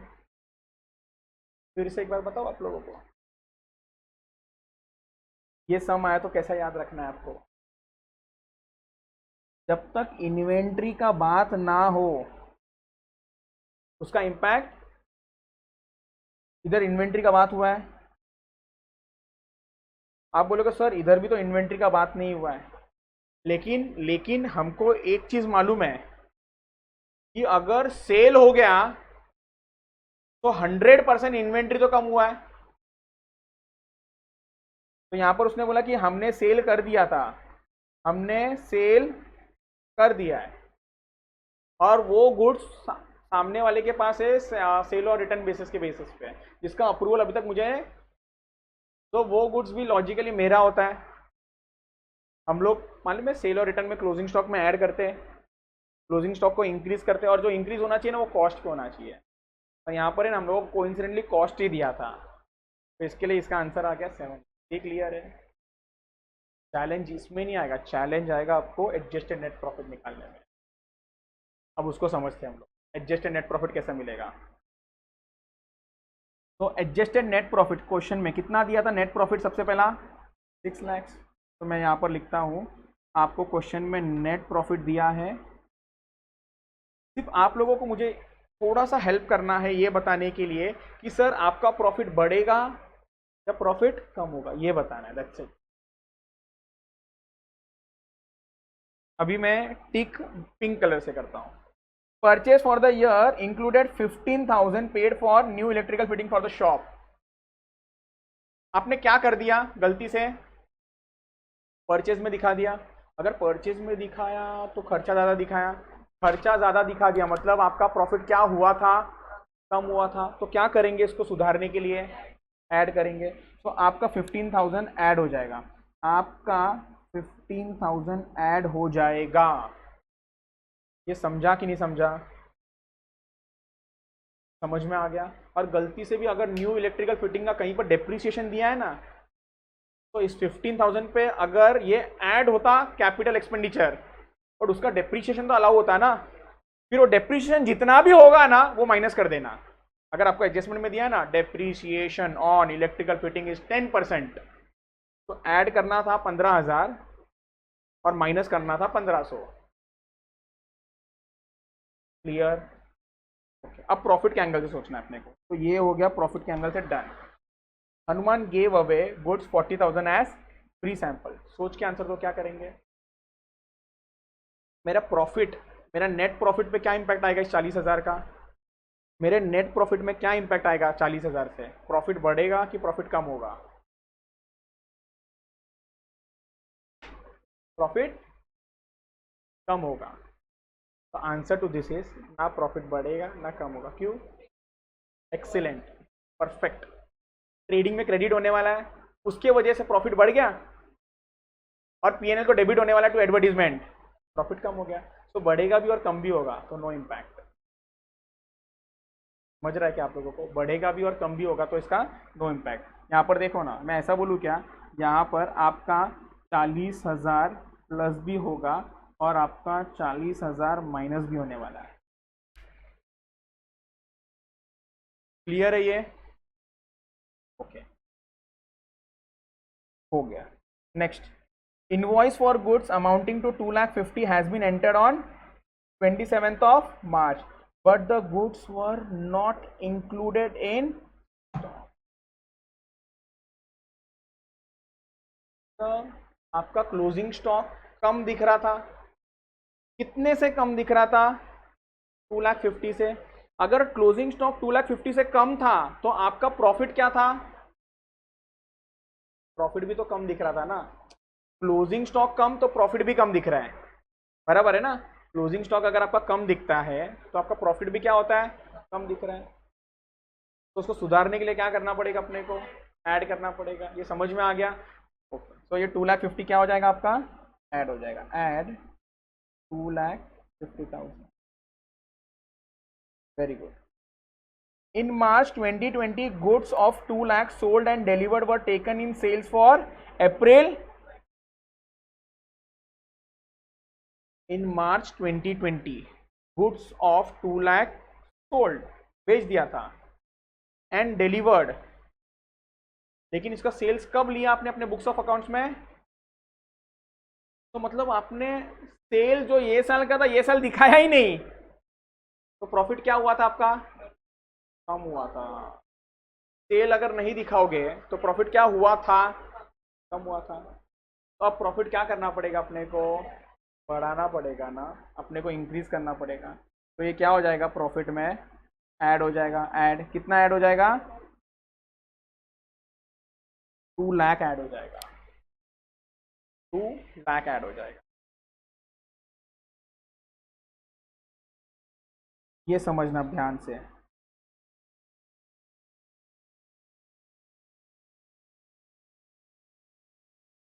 गुड्स बराबर ना, ये 2 लाख हो गया ना हमारा। Okay, goods costing 75,000 were sent on sale और return at a margin of 1/3 on cost. सबसे पहले ना इसका दो फिगर रेडी रखते हैं ना, एक तो सेलिंग प्राइस और एक तो कॉस्ट। कॉस्ट 75,000 है, क्या ये सबको क्लियर? और 75,000 का 1/3 डिवाइडेड बाई 3, 1/3 ऑन कॉस्ट है ना, डिवाइडेड बाई 3, 25,000 आया। तो उसका सेलिंग प्राइस आप लोग मुझे बता दो, 1 लाख आ रहा है। इसका आप लोग सेलिंग प्राइस बता दो, 1 लाख आ रहा है। निवेदिया, गुड्स लाइंग विथ कस्टमर, मुझे बता दो, गुड्स लाइंग विथ कस्टमर जिसका अप्रूवल नहीं मिला है उसका इंपैक्ट क्या देते थे हम लोग? हम लोग 2 एंट्री पास करते थे, आया ना? क्या करते थे? बोलो। सेल्स को रिवर्स, रिवर्स कितना अमाउंट करूं वो बताओ। 1 लाख को रिवर्स करूंगा। सेल क्यों रिवर्स कर रहा हूं? सेल्स को अप्रूव नहीं हुआ ना। सेल दिखा रहे हो आप? हाँ, कितने का सेल दिखा रहे हो? 1 लाख। 75 का नहीं, 75 कॉस्ट है। आप सेल कितने का दिखा रहे हो? सेल हो गया क्या? तो सेल को कम करो ना। सेल को कम करोगे मतलब अपने प्रॉफिट को क्या करोगे आप? कम करना है। प्रॉफिट को क्या करना है? कम करना है। लेस करोगे, लेस करोगे। एंड इन्वेंट्री में क्या करते थे आप? और इन्वेंट्री जो इंक्रीज होता था वो क्या इंक्रीज होता था? कॉस्ट। अगर इन्वेंट्री बढ़ेगा तो प्रॉफिट क्या होगा आपका? बढ़ेगा ना, प्रॉफिट भी आपका। क्लोजिंग स्टॉक बढ़ेगा तो प्रॉफिट भी बढ़ेगा। डन। 6 लाख प्लस 15,000 प्लस और माइनस 40,000 छोड़ दो, plus 2 lakh for 50 plus 2 lakh less 1 lakh plus 75,000 कितना आ गया ये? 10,40,000 is your adjusted net profit. ये समझा क्या आप लोगों को? अब इधर देखो, इसको मैं एक स्टेटमेंट के फॉर्म में अगर बनाऊंगा तो हम लोग जैसा जीपी लिखते थे ना, जीपी कैरीड डाउन, वैसे मैं लिखूंगा यहाँ पर जीपी ब्रॉड डाउन, वैसे लिखूंगा एनपी ब्रॉड डाउन। और प्रैक्टिकली जो प्लस वाले आइटम है ना वो यहीं पर आएंगे सब क्रेडिट साइड में, और जो भी माइनस वाला है ना वो यहाँ पर आ जाएगा। तो आपको बैलेंसिंग फिगर यहाँ पर मिलेगा 10 lakh. I will suggest this, module में किया है ये। क्लियर है आप लोगों को? फिर से एक बार रिवीजन फटाफट। आप लोगों को दो चीज़ पूछा है, वैल्यू ऑफ स्टॉक, स्टॉक में क्या इंपैक्ट हुआ। तो गलती से भी इसके बहकावे में मत जाना कि सर आपका स्टॉक आपने आउट नहीं किया। स्टॉक आउट किसने बोला नहीं किया? सिर्फ इसने ये बोला कि आपने सैंपल का एंट्री पास नहीं किया। अरे सैंपल का एंट्री पास नहीं किया, स्टॉक आउट तो हो ही नहीं सकता है, स्टॉक कम नहीं हुआ, बिकॉज हमारे गोडाउन से ना बिना स्कैनिंग के स्टॉक बाहर ही नहीं जाता है। स्कैन किया, स्टॉक लेके चला गया, घाई घाई में था, वो स्कैन किया, स्टॉक लेके गया, स्टॉक तो कम हो गया, लेकिन तुमने ना फ्री सैंपल का एंट्री पास नहीं किया बुक्स में। और फ्री सैंपल का अगर एंट्री पास नहीं किया तो स्टॉक सही है आपका, तो स्टॉक में इंपैक्ट मत देना। क्लियर है? यही कंफ्यूजन का पॉइंट है यहाँ पर। तो जहां जहां पर स्टॉक स्पेसिफिक बोला है मैंने उसका इंपैक्ट दे दिया। क्लियर है? और दूसरा जहां जहां पर नेट प्रॉफिट का करना था वहां पर भी हम लोग ने डिस्कशन कर लिया। क्या ये क्लियर है आप लोगों को एकदम? ये पूरा फिजिकल वेरिफिकेशन का क्वेश्चन से आपके मॉड्यूल में से। और बोलो आप लोग। Question number 8, from the following particulars asset and the value of inventory as on 31st of March. Opening का इन्वेंट्री दिया है, परचेज दिया है, मैन्युफैक्चरिंग दिया है, selling expense, admin, financial charges, sales. मुझे ना बस एक प्यारा सा ना ट्रेडिंग अकाउंट बनाना है। ट्रेडिंग अकाउंट में एक मिनट इधर ध्यान देना आप लोग। ट्रेडिंग अकाउंट में ओपनिंग यहां पर आता है, purchase, gross profit, sales, closing stock. अगर मुझे ये जो कट कर रहा हूं वो सब फिगर पता है तो कहना है this is my balancing figure. यही करना है, यही करना है हम लोगों को। समझ में आ रहा है क्या आप लोग? बस यही करना है। एंड इसके साथ में आपको मैंने जो थोड़ी देर पहले एक लॉजिक समझाया था ना, एबनॉर्मल सेल अपने को नॉर्मल प्रॉफिट नहीं देगा, वो याद रखना है। तो मैं नॉर्मल को अलग करूंगा, एबनॉर्मल को अलग करूंगा, मैं नॉर्मल को अलग करूंगा और एबनॉर्मल को अलग करूंगा। इधर ही मैं एक ट्रेडिंग अकाउंट बनाता हूं। इधर देखो, यहां पर मैं छोटू सा ट्रेडिंग अकाउंट बना लेता हूं जो विजिबल हो। नॉर्मल, एबनॉर्मल, नॉर्मल एंड, ठीक है। इन्वेंट्री 1,42,500। तो कहना है ये आपका ओपनिंग है, ओपनिंग स्टॉक है ये आपका। ओपनिंग स्टॉक कितना है? 1,42,000। लेकिन यहां पर ना कुछ एक सेंटेंस लिखा है, पहले सेंटेंस को पढ़ के समझते क्या बोला है। सिर्फ आपको जितना मैंने मार्क किया उतना ही पढ़ना है। At the time of valuing inventory of 31st March 2019। Sir ये क्लोजिंग स्टॉक का बात हो रहा है? ना ना, लास्ट ईयर के क्लोजिंग का बात हो रहा है, मतलब करंट ईयर के ओपनिंग का बात हो रहा है। क्या बोला उसने? अ सम ऑफ 17,500 वॉज, मतलब आपने कोई तो राइट ऑफ किया था, कुछ तो अमाउंट का राइट ऑफ किया था। कितने अमाउंट का राइट ऑफ किया था और उसका कॉस्ट कितना था अभी तक मालूम नहीं है, बट जितना भी कॉस्ट था उसमें से 17,500 क्या कर दिया था आपने। तो मतलब सुनो ना, दो स्टॉक है, सुन लो, 100 रुपए का 100 रुपए का दो कॉस्ट ऑफ स्टॉक है। Total cost is 200। सेकेंड वाला खराब है, जो सेकेंड वाला 100 है ना वो खराब है 10 से। तो 10 से मैं जब राइट ऑफ करूंगा तो वो 90 पे आ जाएगा। तो 100 और 90 कितना हो जाएगा? 190। तो मैं अगर ऐसा बोल रहूंगा 190 अगर मेरा ओपनिंग है और इसमें अगर 10 राइट ऑफ हुआ है, 10 को फिर से मैं ऐड करूं तो टोटल कॉस्ट मिल जाएगा, टोटल कॉस्ट मिल जाएगा, टोटल कॉस्ट बिना राइट ऑफ का, टोटल कॉस्ट बिना। समझ में आया? तो 17,500 अगर मैं इस 1,42,500 में ऐड कर दूंगा तो टोटल कॉस्ट मिल जाएगा जो आपका राइट ऑफ के पहले होगा। ओके, समझ गया sir. Which was originally purchased for 50,000, मतलब आपका वो जो गुड्स है ना जो आप राइट ऑफ कर रहे हो, वो कितने का गुड्स खरीदा था आपने? 50,000, कॉस्ट 55,000 का था। विच was originally purchased for, and के बाद देखो भी मत, बस इतना याद रखना अपने को अभी फिलहाल। मतलब 50,000 का जो स्टॉक था उसको आपने राइट ऑफ कर दिया था। कितना राइट ऑफ किया था? 17,500। तो 50,000 माइनस 17,500, 32,500। तो कहना इसे वो 32,500 है ना, इस 1,42,000 के अंदर छुप के बैठा है। इस 1,42,000 के अंदर, इस 1,42,000 के अंदर आपका 32,500 इज योर एबनॉर्मल गुड्स। पहले बोलो, ये समझ में आया आप लोगों को? तो इसको मैं अलग अलग कर दूं 1,42,500 को, तो 1,42,500 में से आपका एबनॉर्मल गुड्स कितने का है? एबनॉर्मल गुड्स कितने का आपका इसमें से? 32। तो अच्छा वाला गुड्स कितने का? 1,42,500 माइनस करो तो 1,10,000। पहले बोलो, ये एकदम क्लियर है क्या? इसमें किसी को डाउट? ओके। परचेज आपका ट्रेडिंग अकाउंट में आता है?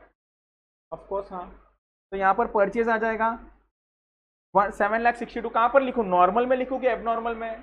गुड्स खरीदेंगे तो नॉर्मली गुड्स रहेंगे ना हम लोग, एबनॉर्मल थोड़ी खरीदेंगे। तो it will be 7,62,000 and abnormal में dash. Done. Manufacturing expenses trading में आता है क्या?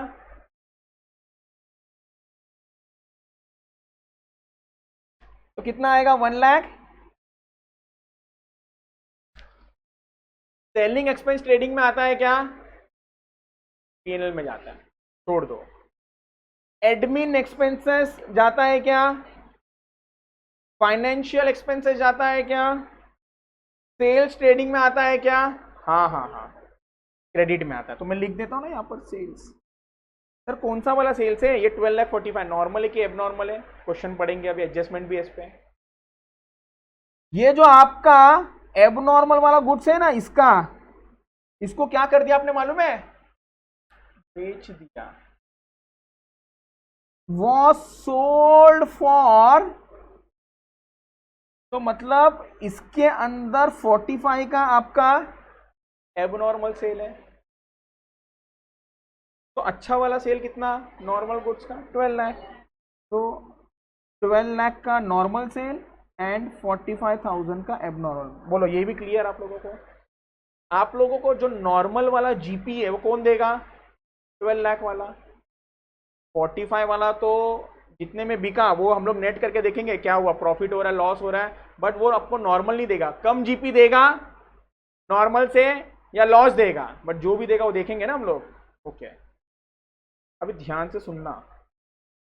ऑफकोर्स आप लोगों के एंड से नहीं आएगा अभी क्वेश्चन में, बट ऐसा भी क्वेश्चन बोल सकता है, part of the abnormal goods was sold. मतलब एबनॉर्मल गुड्स भी थोड़ा सा बचा है, तो मतलब क्लोजिंग स्टॉक में एबनॉर्मल गुड्स भी आ जाएगा। यहां पर ऐसा बोला है कि part of the abnormal goods is sold. हाँ, 1/3 बेचा, तो मतलब अभी भी वो बचा हुआ है। तो मुझे ना, तो वो सिचुएशन में मुझे ना, जो आपने 1/3 बेचा ना, उस 1/3 का अलग से जीपी निकालना पड़ेगा, क्योंकि मैं जीपी निकालूंगा तभी जाके मुझे प्रॉफिट बैलेंसिंग फिगर मिलेगा, जीपी निकालूंगा तभी जाके मुझे क्लोजिंग स्टॉक बैलेंसिंग फिगर मिलेगा। लेकिन यहां पर ना मुझे एबनॉर्मल का ना जीपी निकालने का घाई है ही नहीं। क्यों मालूम है? क्लोजिंग स्टॉक 0, ये सिचुएशन में क्लोजिंग स्टॉक 0। क्यों? पूरा बेच दिया, तो balancing figure is my GP. Balancing figure is my, अगर समझो पार्ट बेचा होता तो क्लोजिंग स्टॉक बैलेंसिंग फिगर है, तो जीपी ढूंढ के निकालो कैसे तो करके। समझ रहा मैं क्या बता रहा हूँ आपको। तो एक तो पार्ट सेल, एक तो फुल सेल। एबनॉर्मल का सिर्फ डिस्कशन हो रहा है, एबनॉर्मल पार्ट सेल या फुल सेल। अगर फुल सेल हो गया, पूरा बेच दिया एबनॉर्मल, तो क्लोजिंग स्टॉक कितना हो जाएगा इसका, लिख देता हूं इधर, मैं इधर लिख देता हूं। इधर देखो, मैंने बोला आपको क्लोजिंग स्टॉक 0, तो ऑफकोर्स जो बचेगा वो आपका जीपी होगा। लेकिन अगर क्वेश्चन ने बोला कि नहीं नहीं आपने ना सिर्फ 75% ही गुड्स बेचा है, तो कहना से 25% बचेगा ना स्टॉक में। तो अपने को कहीं ना कहीं तो हिंट दिया होगा कि ये जो सेल किया ना, इस पे आपने कितना कम प्रॉफिट कमाया या कितना लॉस किया, क्वेश्चन देगा आपको, क्वेश्चन देगा। तो आपको ग्रॉस प्रॉफिट या ग्रॉस लॉस लिख लेना है, and balancing figure is your stock. Difference समझ में आ गया आप लोगों को क्वेश्चन में, वो मॉक टेस्ट वाला और ये वाला। Okay, very good. तो यहां पर क्लोजिंग स्टॉक 0 है, टेंशन ही नहीं। तो एक काम करो, एबनॉर्मल को क्लोज कर दो। सर ग्रॉस प्रॉफिट दिख रहा है, अच्छा कितने का ग्रॉस प्रॉफिट दिख रहा है, 45,000 माइनस 32,500, 12,500, ठीक है ना। इससे अपने को कोई लेना देना नहीं है, अपने को स्टॉक से मतलब है। ओके, अब यहां पर जीपी निकालना पड़ेगा, क्योंकि क्लोजिंग स्टॉक बैलेंसिंग फिगर होगा। क्योंकि क्लोजिंग स्टॉक क्या होगा आपका, बैलेंसिंग फिगर होगा, क्लोजिंग स्टॉक बैलेंसिंग फिगर होगा। और आपको बता दूं, ये 12 लाख जो मुझे है कितना जीपी देगा मालूम है, यहां पर लिखा हुआ है gross profit is 20% on sale. तो 12 लाख का 20% इज 2 लाख। तो ये अगर 2,40,000 है, तो आपका बैलेंसिंग फिगर कितना आएगा वो निकाल लेते हैं हम लोग। 1,10,000 plus 7,62,500 plus 1,50,000 plus 2,40,000 minus 12 lakh, कितना आ रहा है 62,000।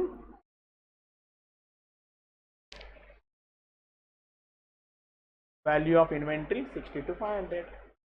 अभी आप लोग खुद सोचो, इसको स्टेटमेंट के फॉर्म में लिखना है, तो आप लोग जस्ट कोरिलेट करो ना मेरे इस आंसर को इसके साथ में।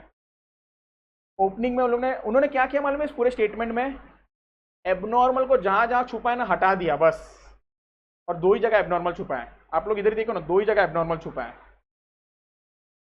क्या कर रहे हैं वो लोग, उसको बस माइनस करके बाजू में कर रहे हैं। तो वो क्या बोल रहे हैं, इन्वेंट्री आपका 1,42,000 एबनॉर्मल है, हाँ हटा दो हटा दो, normal goods. Sir abnormal goods का इन्वेंट्री है ही नहीं ना, क्योंकि बेच दिया है वो, इसलिए उसको लिया ही नहीं हिसाब किताब में। परचेज ले लिया, मैन्युफैक्चरिंग एक्सपेंस ले लिया, तो कहना है ये डेबिट साइड है, ये डेबिट साइड का टोटल है, ये डेबिट साइड का टोटल है, लेस कहना है सेल्स। समझ में आया, इसमें एबनॉर्मल है, निकाल दो ना एबनॉर्मल, कहना है इसे नॉर्मल सेल्स आ गया 12 लाख। तो ये 12 लाख लिखना चाहिए था यहाँ पर, और ये जो जीपी है ये 12 लाख पे आएगा, जो आना चाहिए था बेसिकली ट्रेडिंग के डेबिट में। बस आप इसको नेट कर दोगे तो आपको मिल जाएगा 62,500। क्या आप कोरिलेट कर पा रहे हो मेरे स्टेटमेंट के साथ, समझ में भी आ गया, डाउट क्लियर आपका, डन। पार्ट सेल हुआ, मैं एग्जांपल दे देता हूं ना उसका।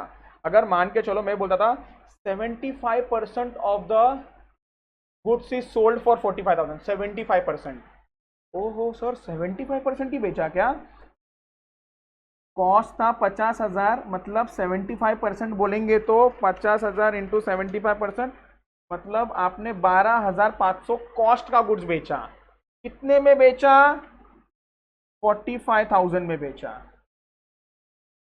ओके, तो मतलब आपका जीपी है 32,500, तो 32,500 जीपी में आएगा, और balancing figure would be of closing stock. Adjusted selling price method, 10 minute लगेगा। एडजस्टेड सेलिंग प्राइस मेथड क्या बोलता है मालूम है, कि आपको ना क्लोजिंग स्टॉक भी वो लोग दे देंगे, और क्लोजिंग स्टॉक जो होगा ना वो सेल पे होगा, सेल वैल्यू पे। और क्लोजिंग स्टॉक तो होना चाहिए किस पे, कॉस्ट पे। तो एक देर देखो ना, एक ट्रेडिंग अकाउंट बनाता हूं, ओपनिंग है, परचेज है, ये कॉस्ट है, ये कॉस्ट है, सेल्स है, ये कॉस्ट प्लस प्रॉफिट पे है, स्टॉक है, ये कॉस्ट प्लस प्रॉफिट पे दिखता है। तो जीपी में जो प्रॉफिट आया ना, वो सिर्फ सेल्स की वजह से नहीं आया है, किसकी वजह से आया, इन दोनों की वजह से आया है। तो जब मैं जीपी परसेंटेज निकालूंगा ना, जीपी परसेंटेज, हम लोग नॉर्मली क्या करते हैं, जीपी अपॉन सेल्स इंटू 100 करते हैं, बट इस बार मैं जीपी अपॉन सेल्स इंटू 100 नहीं करूंगा, GP upon sales plus closing stock लूंगा, क्योंकि वो एट सेलिंग प्राइस पे है। इसके लिए क्योंकि इन दोनों पे ये जीपी आया है, इन दोनों की वजह से ये जीपी आया है। समझ में आया? और जो जीपी परसेंटेज मिल गया एक बार, आप इसमें से जीपी परसेंटेज माइनस कर दो ना, ये सेलिंग प्राइस है, सेलिंग प्राइस में से जीपी परसेंटेज माइनस कर दो तो आपको मिल जाएगा स्टॉक एट कॉस्ट। डन। ये वाला सम देखो फटाफट कैसा करना है, एक minute.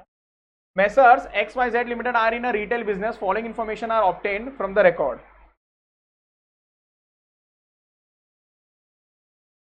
Goods received from the supplier, goods received from the supplier subject to trade discount, मतलब ट्रेड डिस्काउंट अभी तक माइनस नहीं हुआ है और टैक्सेस भी ऐड नहीं हुआ है। बराबर है ना? आप लोग कपड़े खरीदते हो, हाँ या ना? आप लोग खुद सोचो, अगर प्रोडक्ट का एमआरपी एग्जाम्पल 4999, एक काम करो ना 5000 पकड़ लो, 5000 ज़्यादा हो गया, 5000 है। आप गए, उसने बोला जीएसटी लगता है कपड़े पे, पर में जीएसटी लगता है, जीएसटी कितना लगता है मालूम है? 5%, 5% का जीएसटी लगता है। आप गए, उसने बोला देख भाई जीएसटी लगेगा, तो डिस्काउंट लेगा ना, मेरे पास जीएसटी लगेगा। मैं बोला चलेगा। आपने बहुत बार्गेन किया, उसने बोला आपको 10% डिस्काउंट मिलेगा, नहीं आपने बोला नहीं नहीं नहीं मुझे ज़्यादा चाहिए, ज़्यादा चाहिए। आपने बोला मुझे 40 चाहिए, तो पागल है 40 तो मिलेगा ही नहीं। तो सेटलमेंट हुआ, 20% का डिस्काउंट दिया। उसने बोला कि लो लो हमारे पास से 20% का डिस्काउंट ले लो, लेकिन आपको जीएसटी लगेगा 5% का। आप लोग मुझे बताओ, ये 20% का और 5% का इम्पैक्ट आप लोग कैसे दोगे? कैसे दोगे? इस 5000 में 20% कब आएगा और 5% कब आएगा? सबसे पहला क्या होगा?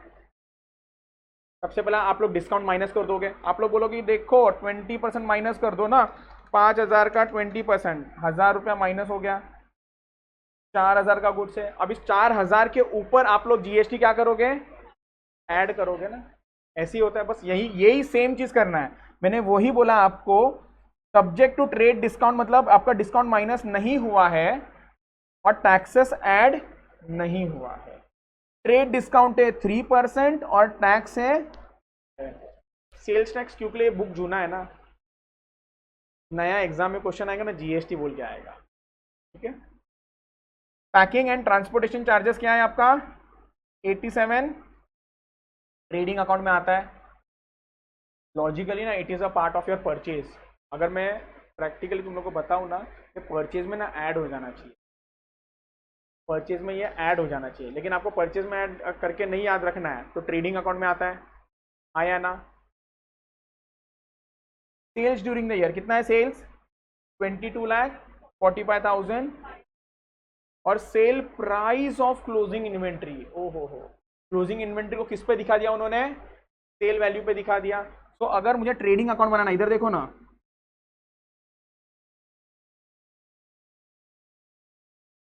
अगर एक ट्रेडिंग अकाउंट बनाना है, सबसे पहला गुड्स रिसीव्ड, कैन आई से परचेज, परचेज परचेज का वैल्यू निकालते हैं ना, 15,75,000। सबसे पहला ट्रेड डिस्काउंट माइनस कर देंगे इसमें से हम लोग 3% को, 3% माइनस करते हैं, 15,75,500 माइनस 3% कितना हो जाएगा? 15,28,235। इसमें आप प्लस कर दोगे क्या? 11% को प्लस कर दो ना, 11% कितना हो जाएगा? ये 16,96,000। और आपको बता दो ये पैकिंग भी इधर ही ऐड कर दो ना, ट्रांसपोर्टेशन चार्जेस, ट्रांसपोर्टेशन भी ऐड कर दो ना, 87,500। तो हम लोग सीधा परचेज नेट करके दिखा देते हैं, प्लस 87,500 कितना हो जाएगा? 17,83,841। ओके, ये भी हो गया, ये भी हो गया। सेल्स कितना है? 22,45,000 500। और क्लोजिंग स्टॉक जो है ना आपका वो सेल्स पे दिख रहा है। क्लोजिंग स्टॉक कितना दिख रहा है सेल्स पे? 2 लाख। तो आप लोग जीपी निकालो ना, बैलेंसिंग फिगर। 22,45,500 plus 2,35,000 minus 17,83,840 6,96। आपको बता दूं ये जो जीपी आया ना, ये सिर्फ इसकी वजह से नहीं आया, इसके अंदर भी प्रॉफिट छुपा है। तो जब जीपी परसेंटेज निकालेंगे ना, हम लोग जीपी अपॉन सिर्फ सेल्स नहीं करेंगे, GP upon sales plus closing stock करेंगे। तो यहां पर देख लो क्या हो जाएगा।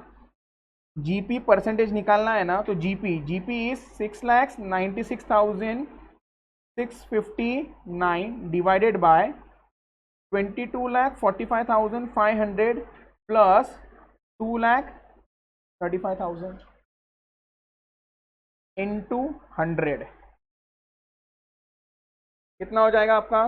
पहले दो ऐड कर दो ना, 22,45,500 प्लस 2,35,000, इन दोनों को ऐड करोगे तो आपको मिलता है 24,80,500। तो 6,96,659 divided by 24,80,500 into 100, 28.09% is your profit. अब कैनाई से क्लोजिंग स्टॉक आपके पास सेल्स वैल्यू पे है विच इज 2,35,000। इसमें से आप प्रॉफिट को हटा दोगे अगर, तो आपको मिल जाएगा closing stock which is at cost. समझ में आ गया? तो 2,35,000 के अंदर प्रॉफिट कितना परसेंटेज है? 28.09। तो 2,35,000 इंटू 28.09 परसेंटेज, कहना इसे यह आ रहा है आपका 66,012 माइनस कर दो 2,35,000 से, तो आपको मिल जाएगा 1,68,988 1,68,980 1,68,980। आप बोलोगे सर ये लोग क्या करते, वो ही नहीं समझ में आ रहा है। तो इधर देखो ना, अगर इसको मैं एक स्टेटमेंट के फॉर्म में लिखूं, अगर मैं इसको एक स्टेटमेंट के फॉर्म में लिखूं तो आप लोग मुझे बताओ ये सही है कि नहीं। तो कहना इसे sales 22,45,500 plus closing stock 2,35,000 which is equals to 24,80,000 बराबर है। ये मेथड का नाम एडजस्टेड सेल्स क्यों है मालूम है? इस दोनों को ऐड करके वो लोग क्या बोलते हैं मालूम है? Adjusted sales. इसलिए जीपी का फॉर्मूला यहां पर GP upon adjusted sales. But बहुत सिंपल रखेंगे हम लोग एडजस्टेड सेल्स वर्ड नहीं यूज करेंगे, GP upon sales plus closing stock. अब इसमें से अगर आप लोग माइनस कर दोगे आपका परचेज मतलब ये टोटल वाला परचेज 17,83,841 माइनस कर दो, और ये 1743 जो है ना, इसके लिए अलग से नोट बना दो, इसके लिए अलग से नोट बना दो परचेज कैलकुलेशन। तो इसके बाद देखो क्या है यहां पर फॉर्मेट, सेल्स दोनों को ऐड कर दिया, इसमें से ये वाला परचेज माइनस कर दिया, तो कहना इसे जीपी मिल गया, फिर जीपी का परसेंटेज निकाला। लोगों को इसमें कंफ्यूजन होता है कि सर ये लोग क्या करते हैं, 6,89,000 डिवाइडेड बाय सेल्स इंटू 100 करते हैं, कभी मिलेगा ही नहीं है 28। क्या करना चाहिए आपको?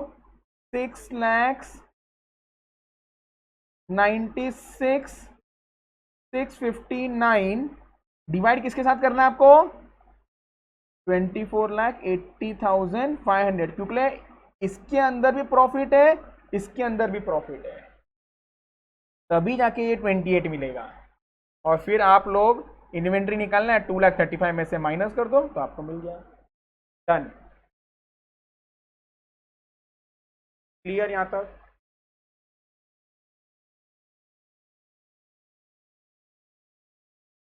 ये वाला फीफो लिफो वाला है।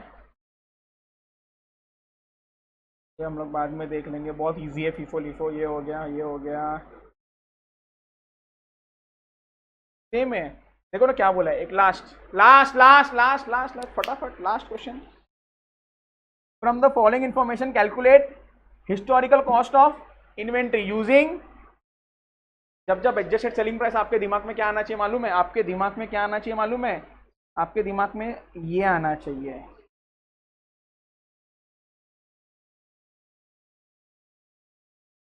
दूसरा आपके दिमाग में आना चाहिए GP percentage is equal to GP upon sales plus closing stock. तो यहां पर कैनाई से प्लीज ध्यान से देखो ना, कैलकुलेटर पे हम लोग फटाफट करेंगे। इमेजिन करो ट्रेडिंग अकाउंट बन रहा है, क्रेडिट साइड में लिखा आपने सेल्स, हाँ या ना? क्रेडिट साइड में लिखा आपने क्लोजिंग इन्वेंट्री, वो भी at selling price. Adjusted sales कितना है आपका? 2,50,000। ट्रेडिंग के क्रेडिट में 2,50,000 आ चुका है, डेबिट में कितना आ चुका है? 2 लाख। जीपी बोलो 50,000, और 50,000 डिवाइडेड बाय 2,50,000, तो 50,000 डिवाइडेड बाय 2,50,000 इंटू 100, 20%। जब 50,000 में से 20% को हटा दो ना, 50,000 में से 20% को हटा दो, देखो कैलकुलेटर पे आप लोग ने कर लिया, कितना आया? बोलो ये समझ में आया क्या आप लोगों को? ये है एडजस्टेड सेलिंग प्राइस मेथड, ये है आपका adjusted selling price method. Clear है क्या आप लोगों को? ओके, यहाँ से आई गेस हम लोग ने कर लिया, 8th कर लिया है हम लोग ने, 9th कर लिया है, ये भी कर लिया है। ऑफकोर्स वापस से ये फर्स्ट वाला, ये फीफो लिफो वाला स्टोर लेजर वाला, कोई रॉकेट साइंस नहीं है अब इसके अंदर।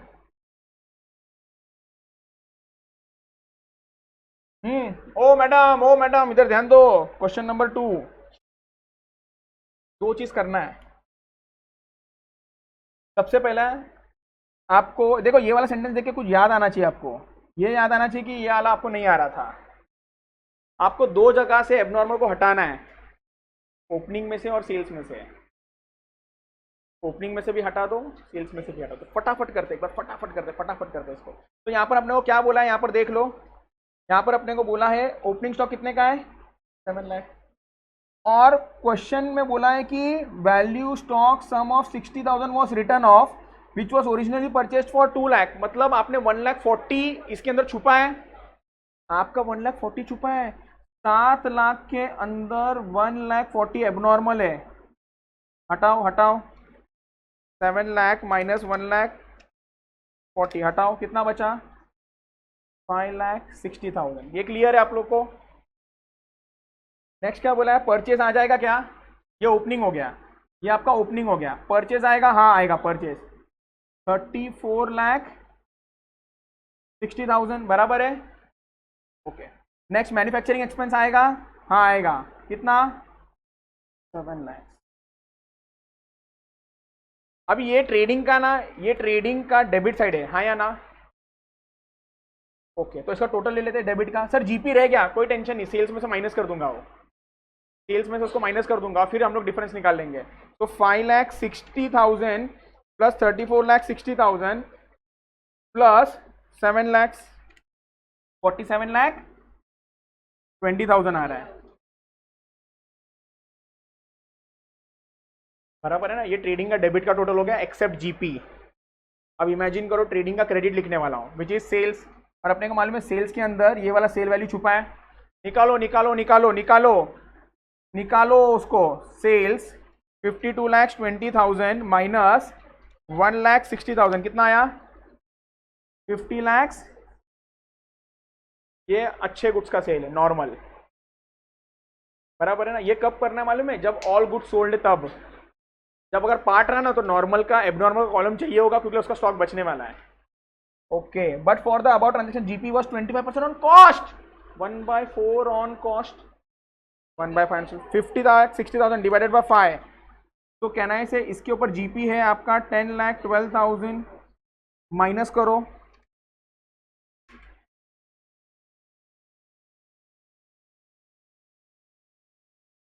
$40,48,000। आपका डेबिट में अमाउंट ये है और क्रेडिट का अमाउंट ये है, तो क्रेडिट साइड में जो बैलेंसिंग फिगर बचेगा वो हो जाएगा आपका क्लोजिंग स्टॉक। तो अगर स्टेटमेंट के फॉर्म में लिखूंगा 47,20,000 माइनस 40,48,000 कितना आ रहा है? 6,72,000 इज योर स्टॉक। फॉर्मेट भी समझ रहा है क्या आपको? Okay, very good. तो यहाँ पर देख लो, कहाँ चला गया इसका सोल्यूशन? 6,72,000, 48,60,000 आपने बताया, बराबर है, जो भी है एडजस्ट कर दिया, 6,70,000 डन। ओके, क्वेश्चन नंबर 2 भी हो गया हमारा। 2 भी कर लिया हम लोग ने, 3 भी देख लिया है, done done done, inventory done. अब फीफो लिफो बचा है बस, दैट्स इट। चल वी एंड फीफो लिफो आप लोगों को आ जाएगा, FIFO LIFO. Thank you so much.